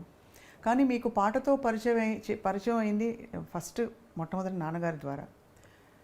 నాన్నగారు అంటే ఇది జంకుతో అడుగుతున్నాను, నాన్నగారు వెళ్ళిపోయినప్పుడు మీకు చాలా పెద్ద మాటల్లో చెప్పలేనంత బాధ, ఆ తర్వాత ఆ జ్ఞాపకాలు, అది ఎలా కోపోయారు ఆ టైంలో? నాన్నగారితో నేను ఎక్కువ స్పెండ్ చేయలేదని చెప్పాలండి. ఎందుకంటే నేను 2nd, 3rd, 4th చెన్నైలో అన్నయ్య దగ్గర చదివాను. 5th నుంచి 9th వరకు నెల్లూరులో చదివాను. ఈ 2ndకు ముందర పెద్ద ఊహ మనకి ఏం జరిగింది అనేది గుర్తుండేది కాదు. ఈ 5 maximum 6 years నాన్నగారి దగ్గర ఉన్నాను. బట్ ఆయన ఇన్ఫ్లుయెన్స్ చాలా పడింది నా మీద. ఎందుకంటే ఒక పట్టుదల ఆయనలో. తర్వాత ఎన్ని కష్టాలు వచ్చినా కూడా ఆయన అస్సలు తొణికేవారు కాదు. మెన్ను విరిగి మీద పడ్డా కూడా చాలా స్ట్రాంగ్గా ఉండేవారు. నేను రాముడిని నమ్ముకున్నాను, ఆయన ఆరాధ్యులైనా కూడా, శైవ పూజ రోజు చేసుకున్నా కూడా రాముడు భక్తుడైన, నేను రాముడిని నమ్ముకున్నాను, రాముడే నన్ను కాపాడుతాడు అన్న దీంట్లోనే ఉండేవారు అనమాట. లక్కీ నేను ఇక్కడికి వచ్చాక ఏంటంటే, ఇక్కడి నుంచి నాన్నగారికి నేను ఉత్తరాలు రాసేదాన్ని. ఇంకెవ్వరు రాసేవారు కాదు, నాన్నగారికి మటుకు నేను ఉత్తరాలు. ఎందుకంటే నేను పుస్తకాలు విపరీతంగా చదివేదాన్ని, అలా పిచ్చిగా ఖర్చు పెట్టేదాన్ని బుక్స్ మీద. ఆ టైంలోనే 1000 రూపాయల దాకా నెలకు బుక్స్ మీద ఖర్చు పెట్టేదాన్ని, కలెక్ట్ చేసుకునేదాన్ని బుక్స్. నాన్నగారికి కూడా చాలా ఇష్టం పుస్తకాలు, ఆయన దగ్గర పెద్ద బీరువా ఉంది. నవలలు, సాహిత్యం అన్నీ, రామాయణ భారత భాగవతాలు అయితే ఎన్నున్నాయో చెప్పలేం, అన్నీ అన్నమాట. సో ఆయన నా దగ్గర నా కలెక్షన్స్ చూసి నాకు ఉత్తరం రాసేవారు, అమ్మ ఈ ఫలానా పుస్తకం నీ దగ్గర ఉంటే నాకు పంపించు అని. ఇక్కడి నుంచి నేను ఆ బుక్ పంపించి, నాన్నగారు పుస్తకం పంపిస్తున్నాను, నేను అమెరికా వెళ్తున్నాను, మీకు ఏం కావాలి అంటే, ఆయన ఎప్పుడు అమెరికా వెళ్ళినా ఫౌంటైన్ పెన్ ఒకటి తీసుకురమ్మని ఎవరన్నమాట. ఆయనకు చాలా ఇష్టం. తర్వాత నాన్నగారికి ఒంట్లో బాగాలేదు అని ఆయన పెద్దగా కూడా కష్టపడలేదండి. నాన్నగారి నుంచి నెల్లూరు నుంచి చెన్నైకి నేనే తీసుకొచ్చాను. కారులో వెళ్ళి నాన్నగారిని తీసుకొచ్చి అమ్మ ఇక్కడే ఉంచుతాం నాన్నగారిని. అంతకుముందు ఏంటంటే ఒకసారి ఒక నైట్ నేను నాన్నగారితో హాస్పిటల్లో ఉన్నాను. నార్మల్గా ఉన్నారు, బాగానే ఉన్నారు, టెస్ట్ల కోసం ఏదో పెట్టారు, బాగున్నారు. ఆ రోజు మరి ఎందుకో తెలియదు, నాన్నగారు మటుకు నన్ను పిలిచి మా అన్నని జాగ్రత్తగా చూసుకోవాలి. ఇదేంట్రా ఆయన ఇలా చెప్తున్నారు నాన్నగారు? ఏం నాన్న? లేదమ్మా వాడు ఒక్కడే కష్టపడుతున్నాడు, నువ్వు పక్కన ఉండాలి, అన్నని జాగ్రత్తగా చూసుకోమ్మా. తప్పకుండా నాన్న, అందరం అన్న కోసమే ఉంటాం, మేము అందరం చూసుకుంటాం, ఏం పర్వాలేదు. తర్వాత కొంచెం సీరియస్ అయింది ఆయనకి. బట్ అన్నయ్యతో చెప్పారనమాట, నువ్వు ఎన్ని చేసినారా ఇవాళ మధ్యాహ్నం 1:30కే నేను ఉంటాను, అంతవరకు ఆ తర్వాత ఉండను అని చెప్పేశారు. అలాగే 1:30కి అన్నయ్య బ్లడ్ గ్రూప్, నాన్నగారు బ్లడ్ గ్రూప్ సరిపోతే బ్లడ్ ఎక్కించాలన్నారు. అవసరం లేదనేసారు డాక్టర్లు. నాన్నగారు కూడా అవసరం లేదు, అమ్మని చూసుకో నువ్వు చాలు, నాది అయిపోయింది, చాలా పీస్ఫుల్గా వెళ్ళిపోయారు ఆయన.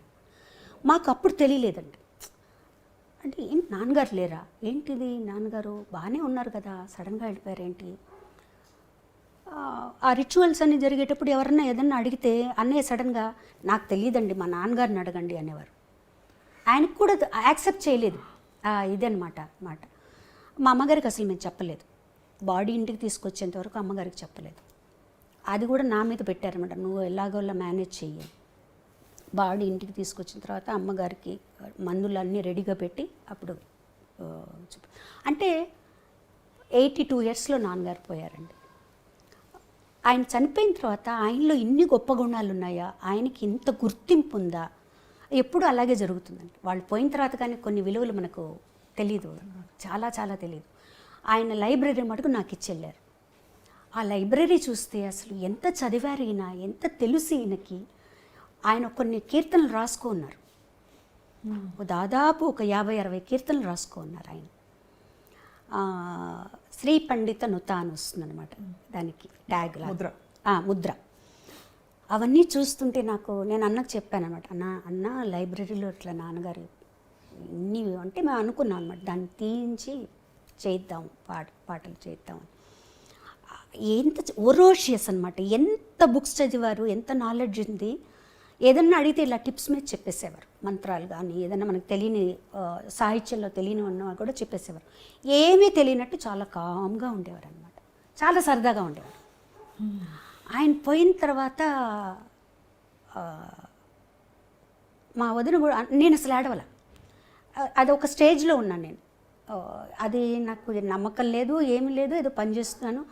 మా వదిన కూడా చెప్పింది, నువ్వు ఒకసారి కూర్చొని ఏడ్చేస్తే ఆ లోపల ఉన్న బాధ అంతా పోతుంది అంటే నాకు ఏడుపు రావట్లేదు, నన్ను ఏం చేయమంటారు. అంతా అయిపోయాక ఇంకా సాయంత్రం రూమ్లోకి వచ్చి నా రూమ్లో నిలబడ్డాను అనమాట. నిలబడేటప్పటికి ఐ ఫెల్ట్ హిమ్, నా పక్కన మా నాన్నగారు ఉన్నట్టు. సో దెన్ అప్పుడు మంచం మీద పడిపోయి ఏడ్చి అలా నిద్రపోయాను అనమాట. సో అంతే. ఆ తర్వాత అసలు లేదు, నేను ఇంకా అందరికీ ధైర్యం చెప్పడం మొదలుపెట్టాను అనమాట. నాన్న ఎక్కడికి వెళ్ళలేదు, మనతోనే ఉంటారు, మనల్ని ఆయన లీడ్ చేస్తారు, మనకి ఏ భయం లేదు. Same thing I felt with అన్న. అసలు అది ఎందుకంటే ఇప్పటికీ స్టిల్ నాకేంటంటే ఆయన ఎక్కడో ఉన్నారు, హీస్ దేర్, ఏదో కచేరీలు చేస్తూ పాడుకుంటున్నారు, ఆయన ఉన్నారు. ఎందుకంటే ఆయన లేరు అన్న ఒక్క క్షణం ఏదో ఆగిపోయినట్టు అనిపిస్తుందండి, కడుపులోంచి ఒక బాధ వస్తుంది. అది ఎప్పుడు మనల్ని ఒక్కసారి స్టేజ్ మీద ఒక మంచి పాట పాడుతున్నప్పుడు సడన్గా వస్తుంది. ఆ పాట పాడుతుంటే మీ ఇద్దరు షేర్ చేసుకున్న క్షణాలు అవన్నీ వస్తాయి అన్నమాట. ఆ పాటకు న్యాయం చేకూర్చాలి ఫస్ట్ మనం. అలాంటప్పుడు ఎక్కడ లేడు తను, ఏ పాట తీసుకున్నా నాతో పాడిందే, ఏ స్టేజ్ మీదకి వెళ్ళినా తను, ఏ ఊరు వెళ్ళినా తనే పక్కన ఉంటాడు, ఎక్కడికి వెళ్ళినా తనే ఉంటాడు. తను లేడు అని ఎలా అనుకోవాలి. నేను తన్ని లాస్ట్ కలిసినప్పుడు నేను చెప్పాను, అన్న ప్రపంచం అంతా నీ కోసం వెయిట్ చేస్తుంది, నువ్వు రావాలి అంటే. నేను కూడా ప్రపంచం కోసం వెయిట్ చేస్తున్నానమ్మా, నేను అందరినీ చూడాలి నాకు.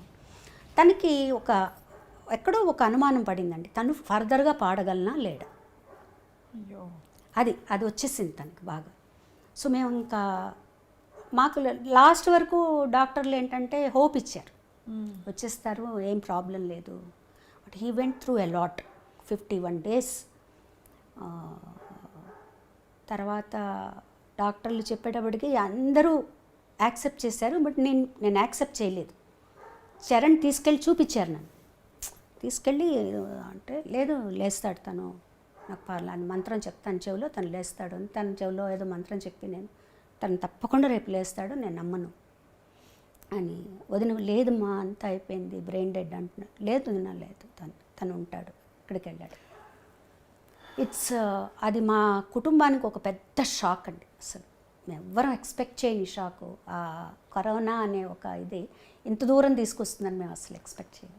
అంటే ఇది చాలా చాలా అన్యాయం అండి, అధర్మం ఇది. అంటే భగవంతుడి మీద కోపం వచ్చింది అభిమానులందరికీ, మా అందరికీ. కుటుంబం సరే మీకు ఎలా ఉంటుందో చెప్పలేము. బాలుగారు శ్వాస పోశారు పాటలోకి. బాలుగారికి శ్వాస ఇబ్బంది అవ్వడం ఏంటండి? అంటే తనకి ఎలర్జిక్ బ్రాంకైటిస్ ఉండేదండి యాక్చువల్గా. తను చాలా అంటే దానివల్ల పెద్ద ఇబ్బంది ఎప్పుడు వచ్చేది కాదు, ఏ పాటలోనూ తెలిసేది కాదు, తను మామూలుగానే పాడేసేవారు. తను ఈ కరోనా వల్ల మిగతావన్నీ కూడా అగ్రివేట్ అయ్యాయి టైంలో. కానీ 51 రోజులు అసలు కానీ అండి ఇంకొక విషయం, అదంతా అయిపోయి ఇప్పుడు 2 years అయిపోయింది కదండి.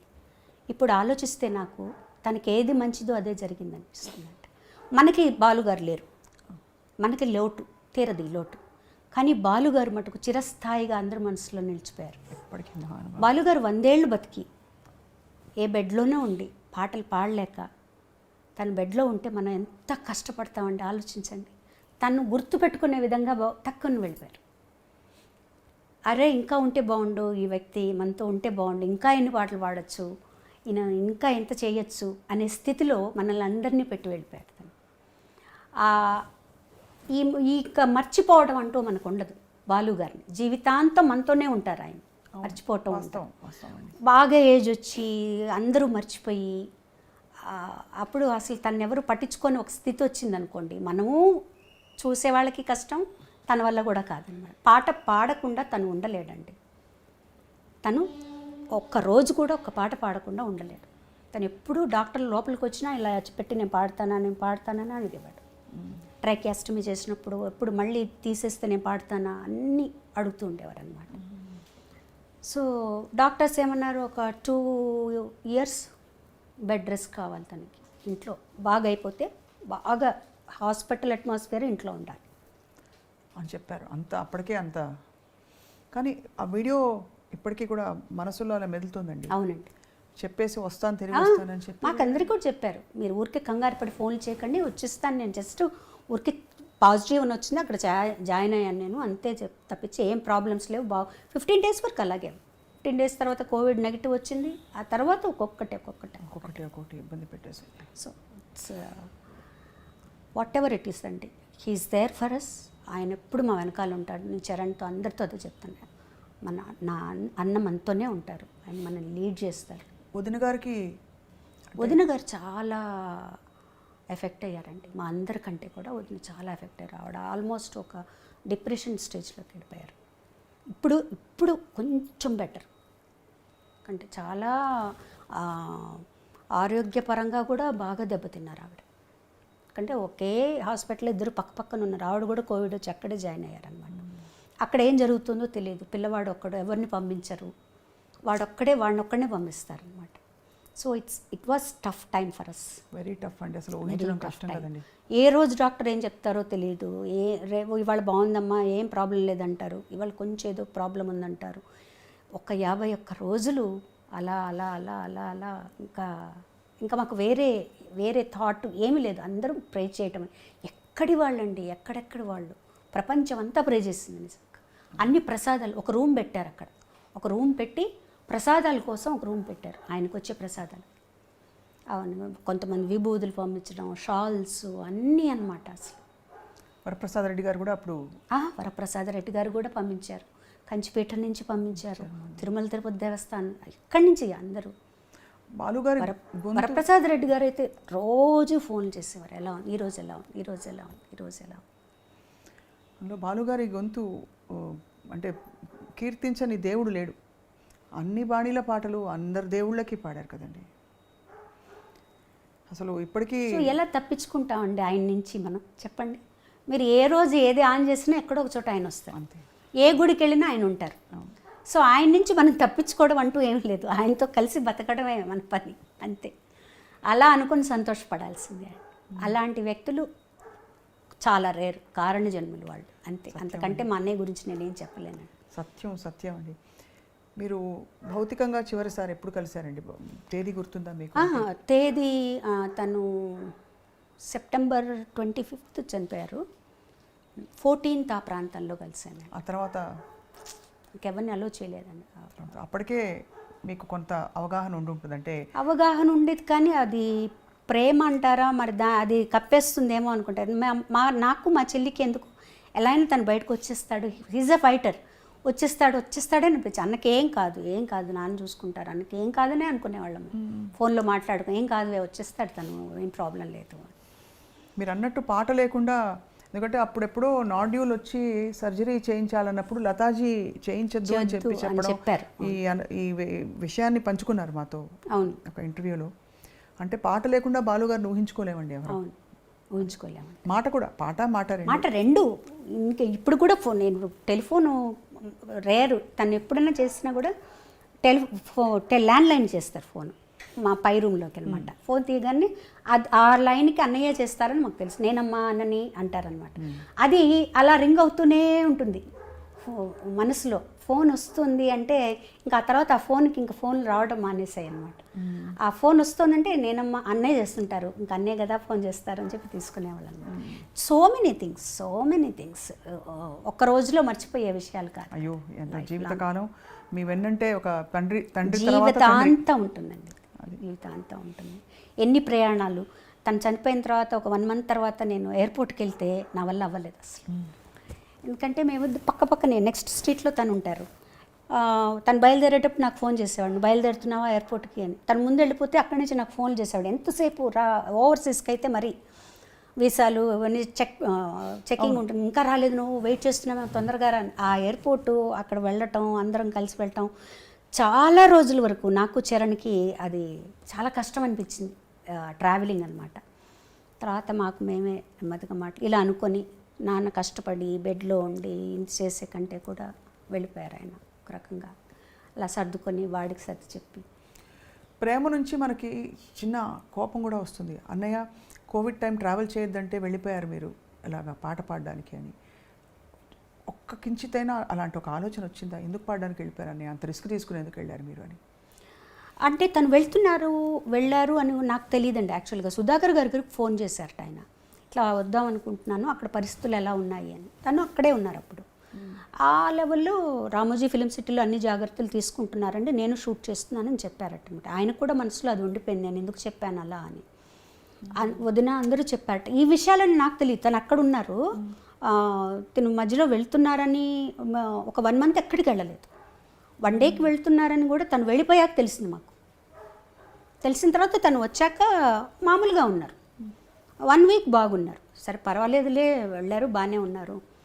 ఒక రావటం కొంచెం జలుబుతో అట్లా వచ్చారు, బాగానే ఉన్నారు, మామూలు జలుబే అన్నారు, అయింది. నెక్స్ట్ రాఖీ, నేను ఫోన్ చేశాను అనమాట. ఆ రాఖీ రోజు ఫోన్ చేశాను, 5th ఏదో అయిందండి అది. ఫోన్ చేసి ఎప్పుడు ఇంటికి వెళ్తాను నేను అంటే, రామా ఇంటికి రా, వచ్చి రాఖీ కట్టు అన్నారు. ఇప్పుడు వస్తున్నానన్న, బయలుదేరుతున్నాను. మళ్ళీ ఫోన్ చేశాడు తను, వద్దమ్మా నాకు కొంచెం జలుబుగా ఉంది, ఎందుకైనా మంచిది, నేను డాక్టర్ దగ్గరికి వెళ్తున్నాను, నువ్వు రేపు వచ్చి కట్టు, ఎందుకు ఇప్పుడు జలుబు ఉంది, నువ్వు వచ్చి మళ్ళీ. అప్పుడు కొంచెం పీక్గా ఉంది కదండి. అవును, కోవిడ్ చాలా భయానకంగా ఉందండి. సరే అన్నాను, అదే మాట్లాడింది నేను లాస్ట్. తను హాస్పిటల్కి వెళ్ళారు, ఇంకా అక్కడే ఉండిపోయారు. అయ్యో భగవంతుడు. But we have to celebrate him అండి, అంతే. ఎందుకంటే తనకి ఎవరన్నా డల్గా ఉన్నా, ఎప్పుడు ఒక రకంగా మూడ్ అవుట్లో ఉన్నా తనకి ఎప్పుడు నచ్చదు. అందరూ నవ్వుతూ ఉండాలి, అందరూ హ్యాపీగా ఉండాలి అనేదే. నవ్వుతూ ఉండేవాళ్ళంటే తనకు చాలా ఇష్టం అసలు ఫస్ట్. సో మమ్మల్ని మాకు మేమే బూస్టప్ చేసుకొని మేమే అనుకున్నాం అనమాట. ఈ సంవత్సరం నేను పల్లవి అందరం కలిసి every year will celebrate SPB, అంతే. ఆయనకేమి ఇష్టమో అది చేద్దాం, పాటలు పాడుకోవడం, అంత్యాక్షరీలు ఆడుకోవడం, ఇలా చేద్దాం మనం. ఇలా ఊరికే బాధపడి లాభం లేదు, విల్ సెలబ్రేట్. గొప్పగా ఉందండి మీ ఆలోచన, బాలుగారి ఆలోచన లాగే ఉంది. మొత్తం పాట మాట ప్రయాణం అన్నయ్యతో మీరు కలిసి ఈ బ్యూటిఫుల్ లైఫ్ని షేర్ చేసుకున్నారు శైలజ గారు. అన్నయ్య నుంచి మీరు నేర్చుకున్న అంటే చాలా మీకు బాగా ఇన్ఫ్లుయెన్స్ అయిన ఒక 2-3 విషయాలు, గుణాలు. ఆఫ్ కోర్స్ మీ నమ్రతను చూస్తే అర్థమైపోతుంది అందరికీ. బాధ్యత అండి, అది చాలా. అంటే తను ఒక వ్యక్తి పరిచయం అయ్యాడు, తనకు దగ్గరయ్యాడు అంటే మొత్తం బాధ్యత తీసుకుంటాడు, ఆషామాషిగా కాదు. చాలా అలా చెప్పాలంటే ఎన్ని ఫ్యామిలీస్ తన మీద ఆధారపడి ఉన్నాయి. తను ఒక్కసారి తను లేడు అనేటప్పటికీ ఎంతమంది ఎఫెక్ట్ అయ్యారు. ఒక బాధ్యత తీసుకుంటే తను సంపూర్ణంగా దాన్ని నిర్వర్తించేవాడు. లేకపోతే నువ్వు బాధ్యత తీసుకుంటే మటుకు దాన్ని సంపూర్ణంగా చేయాలి. తర్వాత కృతజ్ఞత. తనకి ఎవరన్నా ఇంత చిన్నది చేస్తే చాలు, దాన్ని ఇంకా లైఫ్ లాంగ్ గుర్తుపెట్టుకొని వాళ్ళ జీవితం అంతా సహాయం చేస్తారు వాళ్ళకి. ఈ 2 విషయాలు నేను బాగా గమనించానండి. తన ఫ్రెండ్స్ కానీ, ఆ ఫ్రెండ్స్ కానీ ఎవరు బాగాలేదన్నా కూడా నా చేతనైన సహాయం ఇది. నాకు తర్వాత తను పోయాక చాలా విషయాలు తెలిసాయి అన్నమాట. డ్రైవర్కి కొంత డబ్బులు ఇచ్చి హైదరాబాద్లో కానీ చెన్నైలో కానీ కొన్ని హాస్పిటల్స్కి పంపించి, ఫలానా వాళ్ళకి ఈ డబ్బులు ఇచ్చిరా, ఫలానా హాస్పిటల్లో వీళ్ళు ఉన్నారు వాళ్ళకి హెల్ప్ చేసిరా, ఇవన్నీ చెప్పు. ఎవరు పంపించారంటే ఏం లేదు, వచ్చేసాయి అని ఇలా రోజు పంపించేవారు. అలా చాలా రకాల హెల్ప్ చేశారు అన్నట్టు. చాలా ఇంకా ఫ్యామిలీ అయితే చెప్పక్కల, మా సిస్టర్స్ని కానీ అందరినీ కానీ. అసలు ఒక కొండ మా వెనకాల, పెద్ద కొండ అనమాట. తను లేడు అంటే ఫస్ట్ అనిపించింది, ఓకే తను లేడు, ఆ బాధ్యత దాన్ని ఎలా మోయాలి ఇప్పుడు మనం ఏమి యాడ్ అవటం ఇది కాదు, తనేం చేశాడో దాన్ని మనం తీసుకోవాలి బాధ్యత, అంతే కదండి. అలా వదిలేయలేం కదా. తను చేసిన బాధ్యతలు పట్టుకున్న తనకి ఏది మోటివేషనో అదే తీసుకొని ఆ దారిలో మనం నడవాలి. సో ఇదే కొంతవరకు తీసుకోగలిగారా మీరు? అంటే ఒక 25% వరకు తీసుకోగలిగానండి. విషయం అండి. తీసుకోగలిగాను. అది కూడా తను హెల్ప్ చేస్తేనే, తన పైనుండి ఆశీర్వదిస్తేనే అండి, అంతే. లేకపోతే మనం అంతకంటే ఏమీ చేయలేం. ఇంకంతకంటే ఆయనకి మనం ఇచ్చేది ఏమీ లేదండి. మనం ఏమి ఇస్తాం ఆయనకి చెప్పండి? ఆయనకి నచ్చినట్టు ఆయన వేసిన దారిలో మనం నడవటం, అంతే. ఆయన గుర్తుపెట్టుకోవడం, ఆయన చేసిన మంచి పనులు ఏమైనా ఉంటే అవి మనం చేయగలగడం, అంతే. ఏ పారిజాతాలు ఇవ్వగలము? అన్నయ్యకి ఇష్టమైన పద్యం కదా ఏదండి? మీరు పాడేవారు ఒక పద్యం చాలా ఇష్టమని. ఏ పారిజాతాలు ఇవ్వగలము? నాకు చాలా ఇష్టం అండి నిజంగానే. అది ఇది తనకు కూడా వర్తిస్తుంది. అందుకనే మీరు ఆ మాట అన్నారనే. ఏ పారిజాతం ములియగలనో చెలి, గిరిమల్లియలు తప్ప గరిక పూలు తప్ప ఏ కానుకలను అందించగలనో సఖీ, గుండెలో తులదాచుకున్న వలపులు తప్ప జగతిపై నడయాడు చంచలావల్లిక, తరుణియాకృతి దాల్చు శరదిందు చంద్రిక, శరదిందు చంద్రిక, కలువ పూల చెంత చేరి కైమోడు పుసేతును, నా కలికి మిన్న కన్నులలో కలకలమని విరియాలని, మబ్బులతో ఒక్క మారు మనవి చేసుకొందును, నా అంగన ఫాలాంగణమున ముంగురులై కదలాలని, చుక్కలతో ఒక్కసారి సూచింతును నా ప్రేయసి నల్లని వాల్జడ సందుల మల్లియలై మొలవాలని, పూర్ణ సుధాకర బింబంబునకు వినతి సేతును నా పొలతికి ముఖబింబమై కళలు దిద్దుకోవాలని ప్రకృతి ముందు చేతులెత్తి ప్రార్థింతును కడసారిగా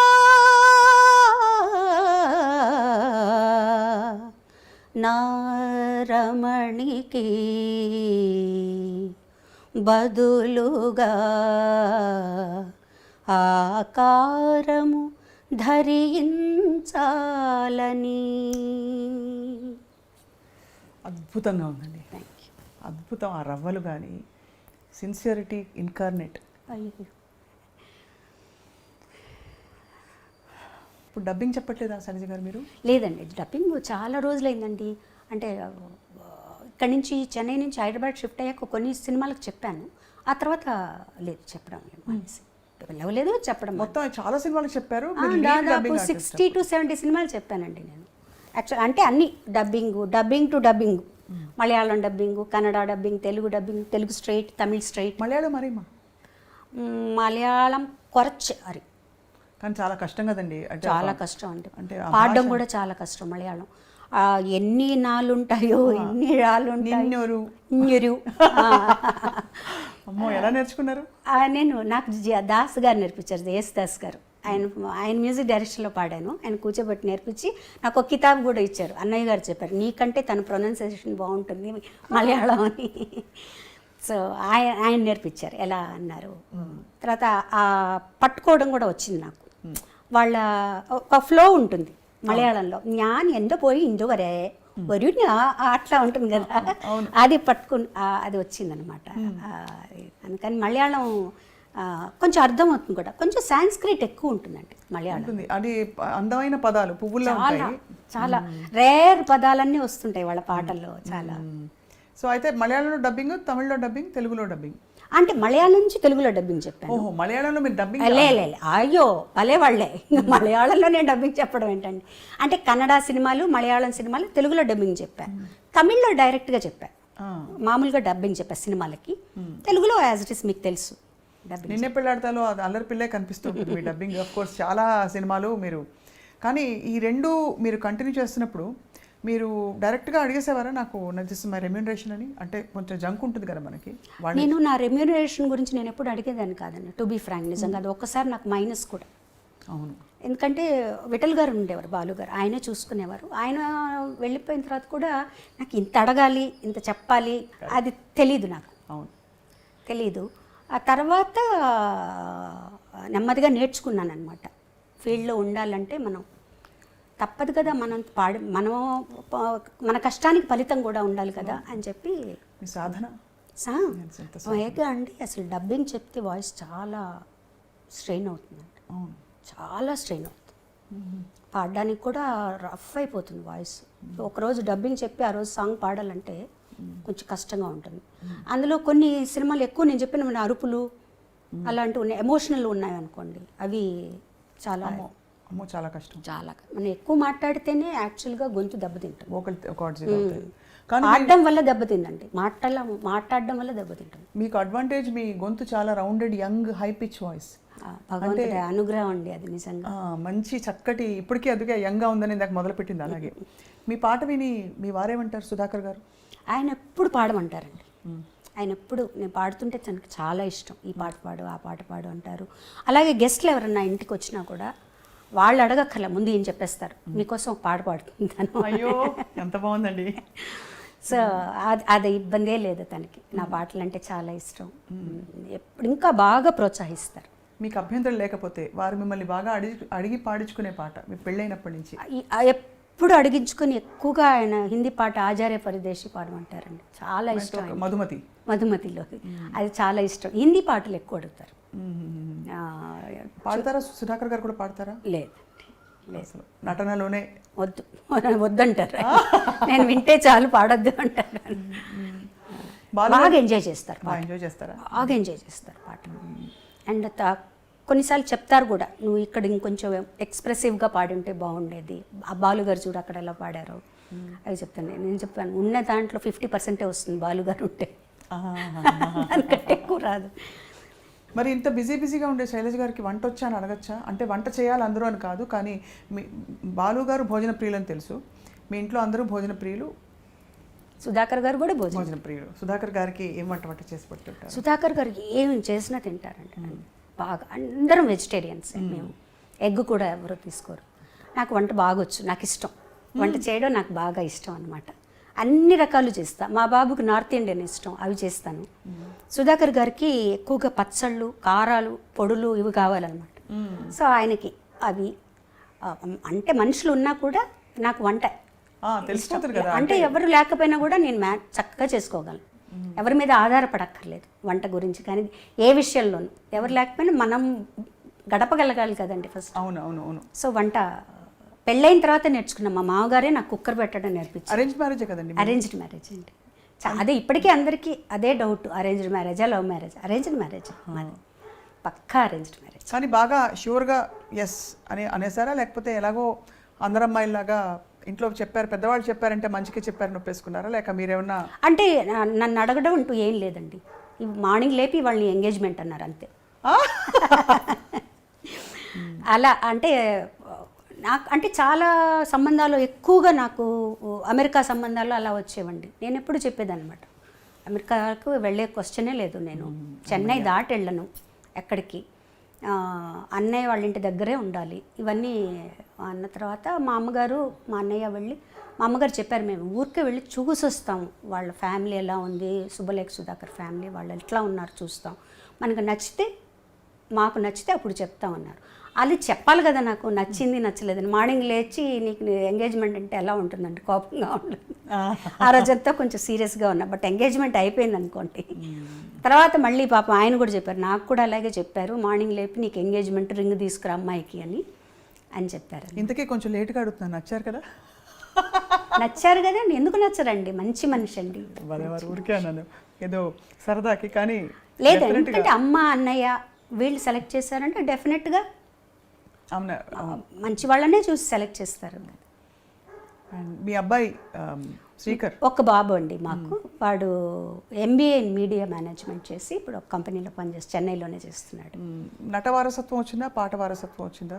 పాటలంటే పిచ్చి, మ్యూజిక్ అంటే ఏ వారసత్వం రాలేదు. వాడు జాబ్ చేసుకుంటూ హాయిగా ఉంటాను, పాటలు వింటూ. సినిమాలు పిచ్చి అనమాట, సినిమాలు చూస్తాడు, బాగా అనలైజ్ చేస్తాడు, అవన్నీ చేస్తాడు. వాడు ఉండే వింగ్ కూడా అందులోనే పనిచేసేది కూడా. సో వాడికి పాటలు చాలా ఇష్టం. అంతో పాట రాకుండా ఉండదు కదా? వచ్చండి, అంటే శృతి ఉంది నాకు తెలిసి, నా ముందర ఎప్పుడు పాడలేదు. నా నీస్ ఒకసారి రికార్డ్ చేసి పెట్టింది, వాడు ఎక్కడో వాళ్ళ పిల్లలందరూ పాడుతుంటే వాడిని కూడా పాడమని.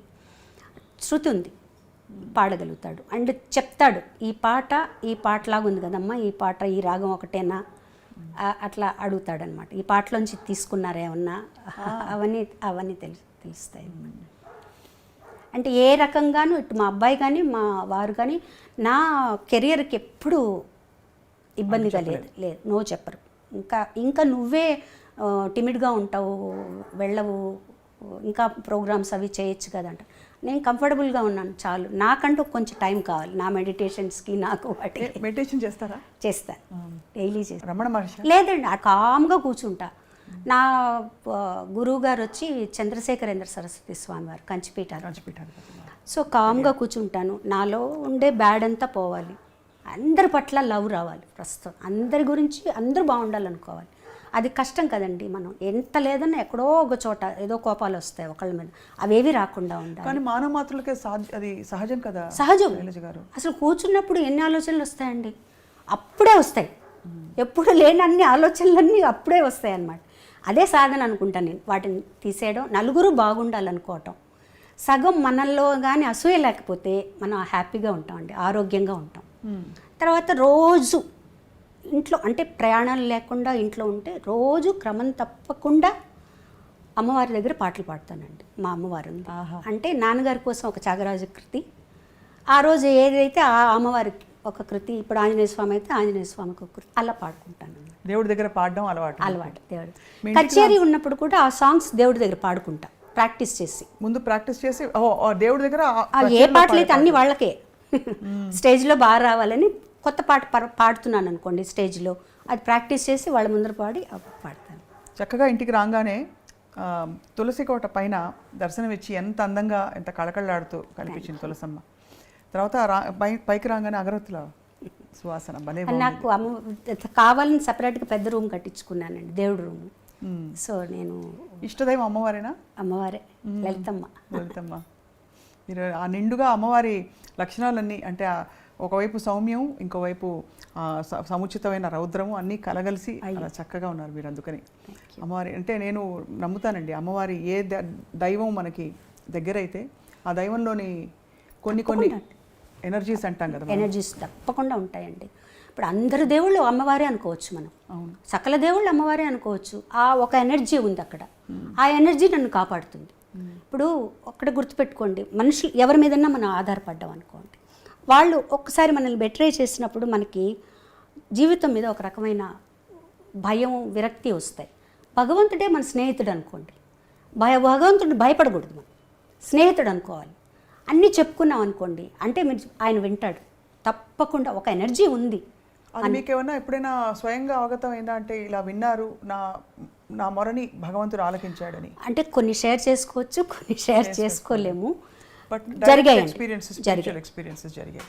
అంటే ఇది అడగడానికి కూడా ఇది చాలా అత్యంత వ్యక్తిగత ప్రపంచంలోకి రావడం కాదు, కానీ దీనివల్ల ఇంకో 10 మందికి నమ్మకం కలుగుతుందండి. అంటే ఇప్పుడు ఉన్న ప్రపంచంలో మనకి దేవుడు ఉన్నాడా లేడా, దేవుడితో ఎలా కనెక్ట్ అవ్వాలి అనేది రకరకాల. నేను నా ఉద్దేశంలో దేవుడు అంటే ప్రేమేనండి. ప్రేమ అంటే అన్కండిషనల్ లవ్. అది దాని మీద మనం ఫోకస్ చేసామంటే తప్పకుండా పనిచేస్తుందండి. చిన్న ఒక ఎగ్జాంపులే నేను చెప్తాను, నా లైఫ్లో నాకు జరిగిన ఎగ్జాంపుల్ నేను చెప్తాను. మా ఇంట్లో మీరు ఇప్పుడు వచ్చారు కదా, అక్కడ మామిడి చెట్టు ఉంది, పెద్ద మామిడి చెట్టు. ఓవర్ నైట్ దానికి అంత పెద్ద తేనె పట్టిందండి. అవి కొండ రాతి తేనెటీగలటావి. అది ఎంత అంటే పోర్టికో కార్ దగ్గరకు తగులుతుంది, అంత పెద్దది పెట్టేసింది. ఒక 3 daysలో పెరిగిపోయింది. బయట వాళ్ళందరూ వచ్చి మాకు చెప్పారు, అమ్మా మీరు తీయించేసేయాలి, అది పిల్లలు ఏమన్నా క్రికెట్ ఆడుతూ బాల్ అది తగిలింది అనుకోండి, అవి రేగాయంటే కష్టం. పోలీసులు కూడా వచ్చి చెప్పారు, వాళ్ళెవరో పోలీసులకు చెప్పి వాళ్ళు కూడా చెప్పారు మీరు తీయించేయండి మేడం అని. మనుషుల్ని పిలిపించాం, వాళ్ళు చూసి అమ్మ ఇవి రేర్గా వచ్చే తేనెటీగలు, మీరు రేపు 10 గంటలకు మేము వస్తాము, మీ నైబర్హుడ్ చెప్పండి చుట్టుపక్కల వాళ్ళకి లోపల ఉండమని, ఒక్కసారిగా మందు కొట్టాలి, అది ఎంత పెద్దదిగా ఉంది అని చెప్పి వెళ్ళారు. వాళ్ళు వస్తామని. నేను ఈవినింగ్ 6 o'clockకి మెడిటేషన్ కూర్చుంటాను. సరే నేను పైకి వెళ్ళి ఆ అమ్మవారి దగ్గర కూర్చొని నేను కమ్యూనికేట్ తేనెటీగలతో అనమాట. అంటే నేను మాట్లాడుకుంటూ ఉన్నా వాటితో, చచ్చిపోతారే మీరు, వాళ్ళు వచ్చి మందులు కొడతారు, నాకు ఇష్టం లేదు, మన ఇంట్లో ఇలా జరగడం, వెళ్ళిపోండే మీరందరూ, ఇలా మాట్లాడుకుంటూ ఉన్నానన్నమాట. మామూలుగా పిచ్చిగా, నాకేం అది ఏదో జరగాల నేను కాదు, వెళ్ళిపోండే, ఒక్కళ్ళు చచ్చిపోయినా కూడా నాకు బాధగా ఉంటుంది కదా, మా ఇంట్లో మీరందరూ ఉన్నారు, ఇన్ని రోజులు ఉన్నారు కదా, ఏమీ చేయలేదు అంటే. నైట్ అయితే అవన్నీ వాకిట్లోకి వచ్చేసేవండి, లైట్ చుట్టూ బ్లాక్ అనమాట, మబ్బులాగా అలా ఉండేవన్నమాట. తలుపు తీయాలంటే భయం వేసేది. ఒక 15 రోజులు అయింది అలా. సరే నేను ప్రే చేసుకునేటప్పుడు మటుకు నన్ను ఎవరు డిస్టర్బ్ చేయరు. కాల్స్ వచ్చినా కూడా, ఎవరన్నా వచ్చినా కూడా ఎవరు డిస్టర్బ్ చేయరు. లోపల మా డ్రైవర్ పరిగెత్తుకుంటూ వచ్చి డబడబడబడబడబా తలుపు కొట్టాడు. నాకు ఎవరికన్నా ఏమన్నా అయిందా, అంత ఎదుగా ఎవరు కొట్టరు కదా, నేను మెడిటేషన్లో ఉన్నానంటే ఎవరు తీరు కదా. నేను తీలే తలుపు. ఆమెను బయటకు వచ్చేసి కిందికి వచ్చి ఏంటి అన్న, మేడం మీరు ఒకసారి పైన వరండాలోకి రండి, మీరు రండి మేడం అంటే అసలు తేనె పట్టు లేదు. ఎలా? తేనె పట్టు లేదు. తేనె పట్టు ఈగలు వెళ్ళిపోతే ఉంటుంది కదండి, ఆ వ్యాక్స్ లేదు. వీళ్ళందరూ చూశారు. ఆ అబ్బాయి అప్పుడే నన్ను మీరు చూద్దురు రండి, వాళ్ళందరూ మాట్లాడుకుంటున్నారు బయట, డ్రైవర్స్ అందరూ, మా డ్రైవరు పక్కన డ్రైవర్లు అందరూ, ఇది మనకి వాళ్ళు ఉన్నారు కాబట్టి ఇది తార్కాణం అండి జరిగింది అని. ఉన్నట్టుండి ఒక వర్ల్విండ్ లాగా లేచిందట, అది మొత్తం లేచి వీళ్ళందరూ భయపడిపోయారట, మన మీదకి వస్తుంది అని చెప్పి అందరూ ఎవరెవరు ఇళ్లలోకి వాళ్ళు పరిగెడుతున్నారట. ఒక్కసారి పైకి వెళ్ళిపోయినాయండి అన్నీ. మొత్తం వెళ్ళిపోయినాయి. అద్భుతం కదా ఇది. అద్భుతం అంటే అసలు నాకేం అర్థం కాల. నేను ముందు దేవుడి రూమ్లోకి వెళ్ళి అమ్మవారికి థ్యాంక్స్ చెప్పా. అమ్మ థ్యాంక్స్, నువ్వు నాకు హెల్ప్ చేసావు, అవి చచ్చిపోకుండా నా మాట విన్నాయి. ఏదో పిచ్చి పిచ్చిగా మాట్లాడుకుంటాను నేను. అమ్మవారు మా అబ్బాయి కూడా అంటుంటాడు, ఏంటమ్మా ఎవరో ఫ్రెండ్తో మాట్లాడినట్టు నువ్వు మాట్లాడేసుకుంటూ ఉంటావు ఏంటి అంటే, నా ఫ్రెండే దేవుడు అని మాట్లాడుకుంటాను. ఒక ఎనర్జీ, అది లలితమ్మ కావచ్చు, శివుడు కావచ్చు, ఎవరన్నా కావచ్చు, ఒక ఎనర్జీ ఉంది, అది నా మాట వింటుంది, చెప్పుకుంటాను. ఇది జరిగిందండి నాకు. నేను వాళ్ళందరిని అడిగాను, మీరందరూ ఉన్నారు కదా, ఒక మొబైల్తో ఒక తీసుంటచ్చు కదా పిక్చరు అని. మేడం అంత అది చూస్తుంటే మమ్మల్ని ఎక్కడ కొడతాయో అని చెప్పి మేము పారిపోయాం మేడం. అసలు అంత వితిన్ 10 seconds వెళ్ళిపోయినాయండి మొత్తం. అద్భుతం. ఏమీ లేదు, అద్భుతం నిజంగా. నేను అదే అనుకున్నాను. మనం ఏమనుకున్నాం, వాటికి ఏమీ కాకూడదు అనుకున్నాం, వాటికి మంచి జరగాలనుకున్నాం. చెడు స్వార్థం ఏమీ లేదు. పక్క రోజు వాళ్ళు వచ్చి వేరే వాళ్ళని పెట్టి తీయించారా మేడం, మేము వస్తామని చెప్పాం కదా, మీరు వేరే వాళ్ళు తక్కువ డబ్బులు ఇచ్చి ఉంటారు అందుకని మీరు తీయించారు. లేదు బాబు, అవి వెళ్ళిపోయాయంటే వాళ్ళు నమ్మరు. సో ఇట్లా చిన్న చిన్నవేనండి, అవి మనకి ఎంత ఒక ఎనర్జీని ఇస్తాయి తెలుసా అండి. ఇలాంటి సంఘటనలు కదా చాలా ఎనర్జీని ఇస్తాయి. అంటే రీకన్ఫర్మేషన్ కదండి, అది నమ్మే వాళ్ళకి తెలుస్తుంది. అవును. పరిపూర్ణమైన జ్ఞానం నుంచి వచ్చిన ఒక శాంతం మీలో కనిపిస్తుంది శైలజ గారు. అంటే ఇవాళ మీరు పంచుకున్న విషయాలన్నీ నిజంగా చాలా అత్యంత మీ అంతరంగిక ప్రపంచంలోకి మాకు ఒక అవకాశం ఇచ్చారు. తొంగి చూసి మీ జీవితం గురించి తెలుసుకోవడం, అందరికీ చెప్పడం ద్వారా చాలామందికి ఒక కనువిప్పు, ఒక పాఠం అని అనలేను, బట్ చాలా విషయాలు నేర్చుకోవడం. లేదండి, అందరికీ యాక్చువల్గా అందరికీ తెలుసండి. ఇప్పుడు మీకు తెలీదా చెప్పండి, నేనే ఇదే మిమ్మల్ని అడిగితే మీలోంచి ఎన్నో విషయాలు బయటకు వస్తాయి. కొంతమంది అవకాశం వస్తుంది అప్పుడప్పుడు, కొంతమందికి రాదు, అంతే. చాలామందికి ఇప్పుడు ఆ అవేర్నెస్ వచ్చిందండి, చాలా మటుకు వచ్చింది. మీరే గమనించండి, మీరు కొంతమందిని ఇంటర్వ్యూ చేస్తుంటారు ఈ మధ్యకాలంలో, చాలామందిలో అవేర్నెస్ ఒక వేరే ఏదో ఉంది, మనం ఆ ప్రశాంతతను పొందొచ్చు, ఇవి కాదు అనే ఒక రియలైజేషన్ వస్తుందండి. చాలా సంతోషించదగ్గ విషయం. ఈ సందర్భంగా మీ అనుమతితో, మొలచిన దేహము ముదియుటకును సరి, తలచిన దైవము తనలోనే, మాయామోహము మానదిది అని బాలుగారు ఆవిష్కరించిన సీడీ అండి ఇది. చాలా గొప్ప ప్రయాణం శైలజ గారు. ఇప్పుడు పాడుతున్న వారికి ఐ డ్రీమ్ ముఖంగా మీరు రియాలిటీ షో జడ్జిగా ఉన్నారు కాబట్టి అన్ని బాణీలు వస్తున్నాయి, కానీ ఒరిజినల్గా నిలిచిపోయే బాణీలు కొన్నే కనపడుతున్నాయనండి చాలామంది పెద్దలు చెప్తూ ఉంటారు, మీరు ఒక గాయనిగా. సో ఆ ఒరిజినాలిటీని బయటికి తీసుకురావాలంటే సింగర్స్లో ప్రతిభతో పాటు, అంటే శైలజ గారితో ఒక విశిష్టమైన శైలి, అలాగా ఏం చేయొచ్చో ఒక మాట చెప్పవలసిందిగా కోరుతున్నాం. అంటే ఇది ఛానల్స్ వాళ్ళని అడిగితే మాదేం లేదండి సింగర్స్ది అంటారు, సింగర్స్ని అడిగితే ఛానల్స్ వాళ్ళు చెప్తున్నాను అంటారు. ఎక్కువగా అండి ఏ రియాలిటీ షోస్కి వెళ్ళినా, ఏ కాంపిటీషన్స్కి వెళ్ళినా రేటింగ్స్ కోసం కొత్త పాటలే పాడిస్తున్నారండి. ముఖ్యంగా కొత్త సాంగ్సే పాడుతున్నారు, అవన్నీ ఈజీగా పాడుతున్నారు. ఒక పాత పాట ఇచ్చి పాడమంటే మాకు కష్టం మేడం, మేము పాడలేమంటున్నారు. పోనీ ప్రాక్టీస్ చేసి పాడండి అంటే ఛానల్ వాళ్ళు వద్దంటున్నారండి అంటారు.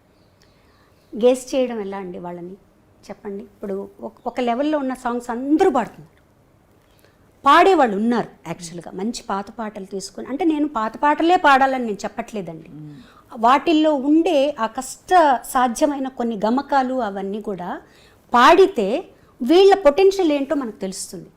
ఇవన్నీ ఒకటేలాగా అందరూ పాడుతున్నారు. అవును, దాంట్లో ఏదో కొంచెం విరుపులు ఎక్స్ప్రెషన్లు అవే తప్పించి ఒక గమకం కానీ ఒక చక్కటి ఒదుగులు కానీ అవి కనపడట్లేదు.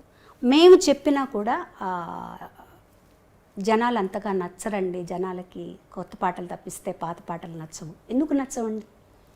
మీరు ఒక ఎపిసోడ్ పాత పాటలతోనే చేయండి, ఎందుకు వింటారు? ఒకవేళ పిల్లలకి ఈ కాంపిటీషన్స్లో ఇలాంటి పాటలే పాడుతున్నా వాళ్ళు పాత పాటలు ప్రాక్టీస్ చేయాలండి, తప్పకుండా చేయాలి. దాని విలువ ఎప్పుడూ ఉంటుంది మేడం. ఇప్పుడు నేను ప్రాక్టీస్ చేయకుండా వదిలేసాను అనుకోండి, గబొక్కని ఏ పారిజాతం లేయగలను ఎలా పాడగలుగుతాను చెప్పండి. నేను ప్రాక్టీస్ చేస్తుంటేనే అది నేను అప్పుడు వచ్చిన పాటే అది, కానీ దాని మీద ఒక మక్కువ ఉండాలి. ఆ పాటలో ఏదో ఒక మక్కువ ఉంది, దానిలో ఏముంది విషయం తెలియాలి. తర్వాత వాళ్ళని మేము కరెక్ట్గా అనలైజ్ చేయడం ఈజీ అవుతుంది. ఈ పాట వీళ్ళు పాడగలుగుతున్నారు, వీళ్ళల్లో ఈ పొటెన్షియల్ ఉంది అని. అన్ని పాటలు పాడమంటాను నేను. ఇవే కాదు, అన్ని పాత పాటలు కూడా తీసుకొని ప్రాక్టీస్ చేయండి. ఒక్క పాత పాట తీసుకొని ప్రాక్టీస్ చేస్తే చాలు. ఒక్క రోజుకు ఒక పాట తీసుకొని ప్రాక్టీస్ చేస్తే చాలండి అసలు నిజంగా. అంటే నేను పాతకాలం పాటలే గొప్ప, ఇప్పుడు గొప్ప అని నేను ఏమీ చెప్పట్లేదు. మీరు ప్రాక్టీస్ చేసి చూడండి, అది ఎంత కష్టమో తెలుస్తుంది. నిజం. అది మీరు 50% పాడినా చాలు మీకు. అవును. అది నా ఉద్దేశం అండి. అంటే నేను ఎవరి మీద ఫోర్స్ చేసి ఇవే పాడాలని నేను చెప్పట్లేదు. ఒకటే రకమైన పాటలు విని విని విని కూడా ఒక్కోసారి చాలా చికాకేస్తుందండి. అన్నీ ఒకటే రకమైన సాంగ్స్, అన్నీ ఒకటే ఎక్స్ప్రెషన్స్, అన్నీ ఒకటే ఇవి. సో మీరు ఆలోచించండి, ఉదయం 9 నుంచి తెల్లవారుజామున 3 గంటల వరకు షూటింగ్ జరిగేటప్పుడు ఇవే పాటలు మనం వింటున్నాం అనుకోండి, పక్క రోజు ఎవరన్నా పాట అన్నారంటే కోపం వచ్చేస్తుంది. నిజంగా నిజంగా మీరు ఎంత ఓపెన్గా చెప్పినందుకు మీ నమస్కారాలు. Thank you. మంచి మాట. నిజంగా చెప్తున్నా, నా వరకైతే నాకు అలాగే అనిపిస్తుంది. అంటే అవును, అక్కడక్కడ టాలెంట్ మెరుపులు కనిపించినా నెక్స్ట్ ఏమిటి అనే చందంగా ఉంటుంది. నెక్స్ట్ ఏమిటి అని. కొంతమంది పిల్లలు మాకు పాడాలని ఇంట్రెస్ట్ ఉంది మేడం, మేము పాడగలుగుతాం మేడం, మాకు కూడా ప్రాక్టీస్ చేయాలని ఉంది మేడం అని వస్తారు. నేను చెప్పాను, ఎవరు అడిగినా అడగకపోయినా మీరు ప్రాక్టీస్ చేసుకోండి. మీరు ఎవరైనా సపోజ్ నేను పక్కకు పిలిచి నేను అడిగితే నువ్వు పాడగలగాలి, అట్లా మీరు ప్రాక్టీస్ చేసుకోండి. కనీసం మీకు ఆ తృప్తి ఉంటుంది, మాకు కూడా వాళ్ళు పాడుతున్నారనే తృప్తి ఉంటుంది అని చెప్తుంటాను నేను అనమాట. నా ఉద్దేశంలో ఈ పాటలు పాడడం తప్పు, ఆ పాటలు పాడడం కరెక్ట్ అని నేను చెప్పను. కానీ మీరు నిలబడాలంటే మటుకు పాత పాటలు పాడాల్సిందే, తప్పదు. గొప్ప కాంట్రిబ్యూటర్స్ మీరందరూ. మీరు మీ తరంలో వచ్చిన వారు, అంతకు ముందు వచ్చిన వాళ్ళందరూ అయితే ఇంకా చెప్పక్కర్లేదు మాటల్లో శైలజ గారు. ఎందుకంటే మీరు తీసుకొచ్చిన ఒరవడి అది 10 కాలాల పాటు మీరు పాడిన పాటల రూపంలో, మీరు చెప్పిన మాటల డబ్బింగ్ రూపంలో నిలిచిపోతుంది మనసుల్లో, అందరి మనసుల్లో కూడా.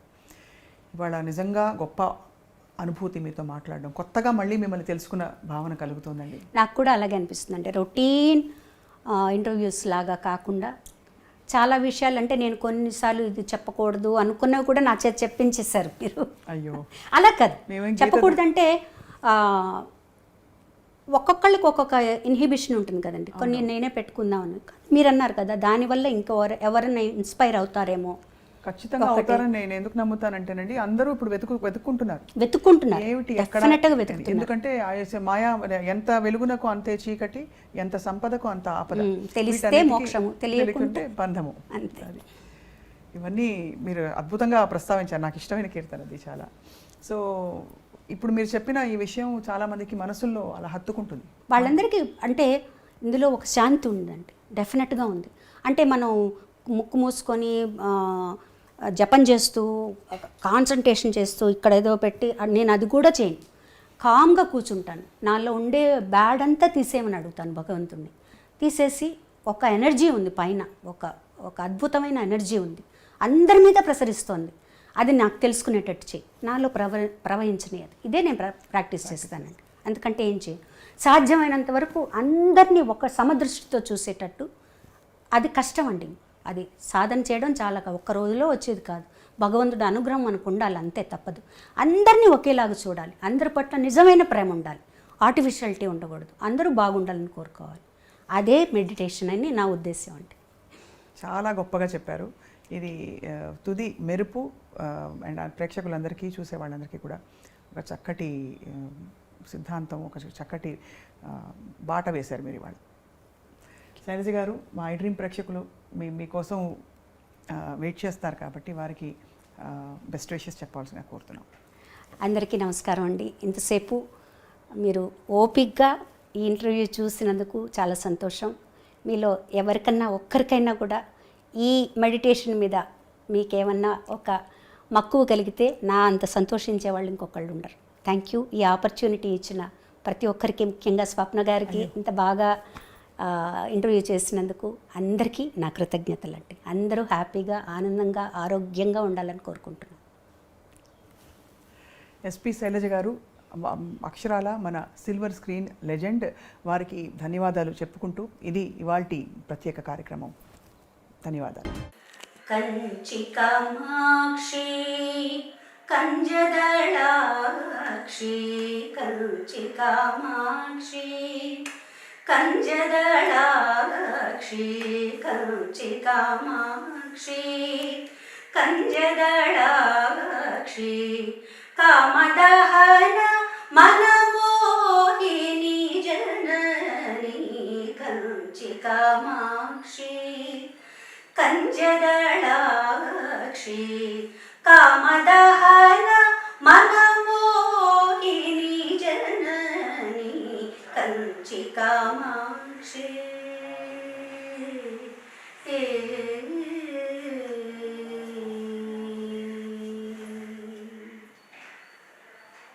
సంచిత పాప వినాశిని అంబ సంచిత పాప వినాశిని అంబ సంచిత పాప వినాశిని పాప విమోచని మాలిని మాలిని శూలిని సంచిత పాప వినాశిని పాప విమోచని మాలిని మాలిని శూలిని కంచి కామాక్షి కంజదళాక్షి కామదహన మనమోహిని జనని కంచి కామాక్షి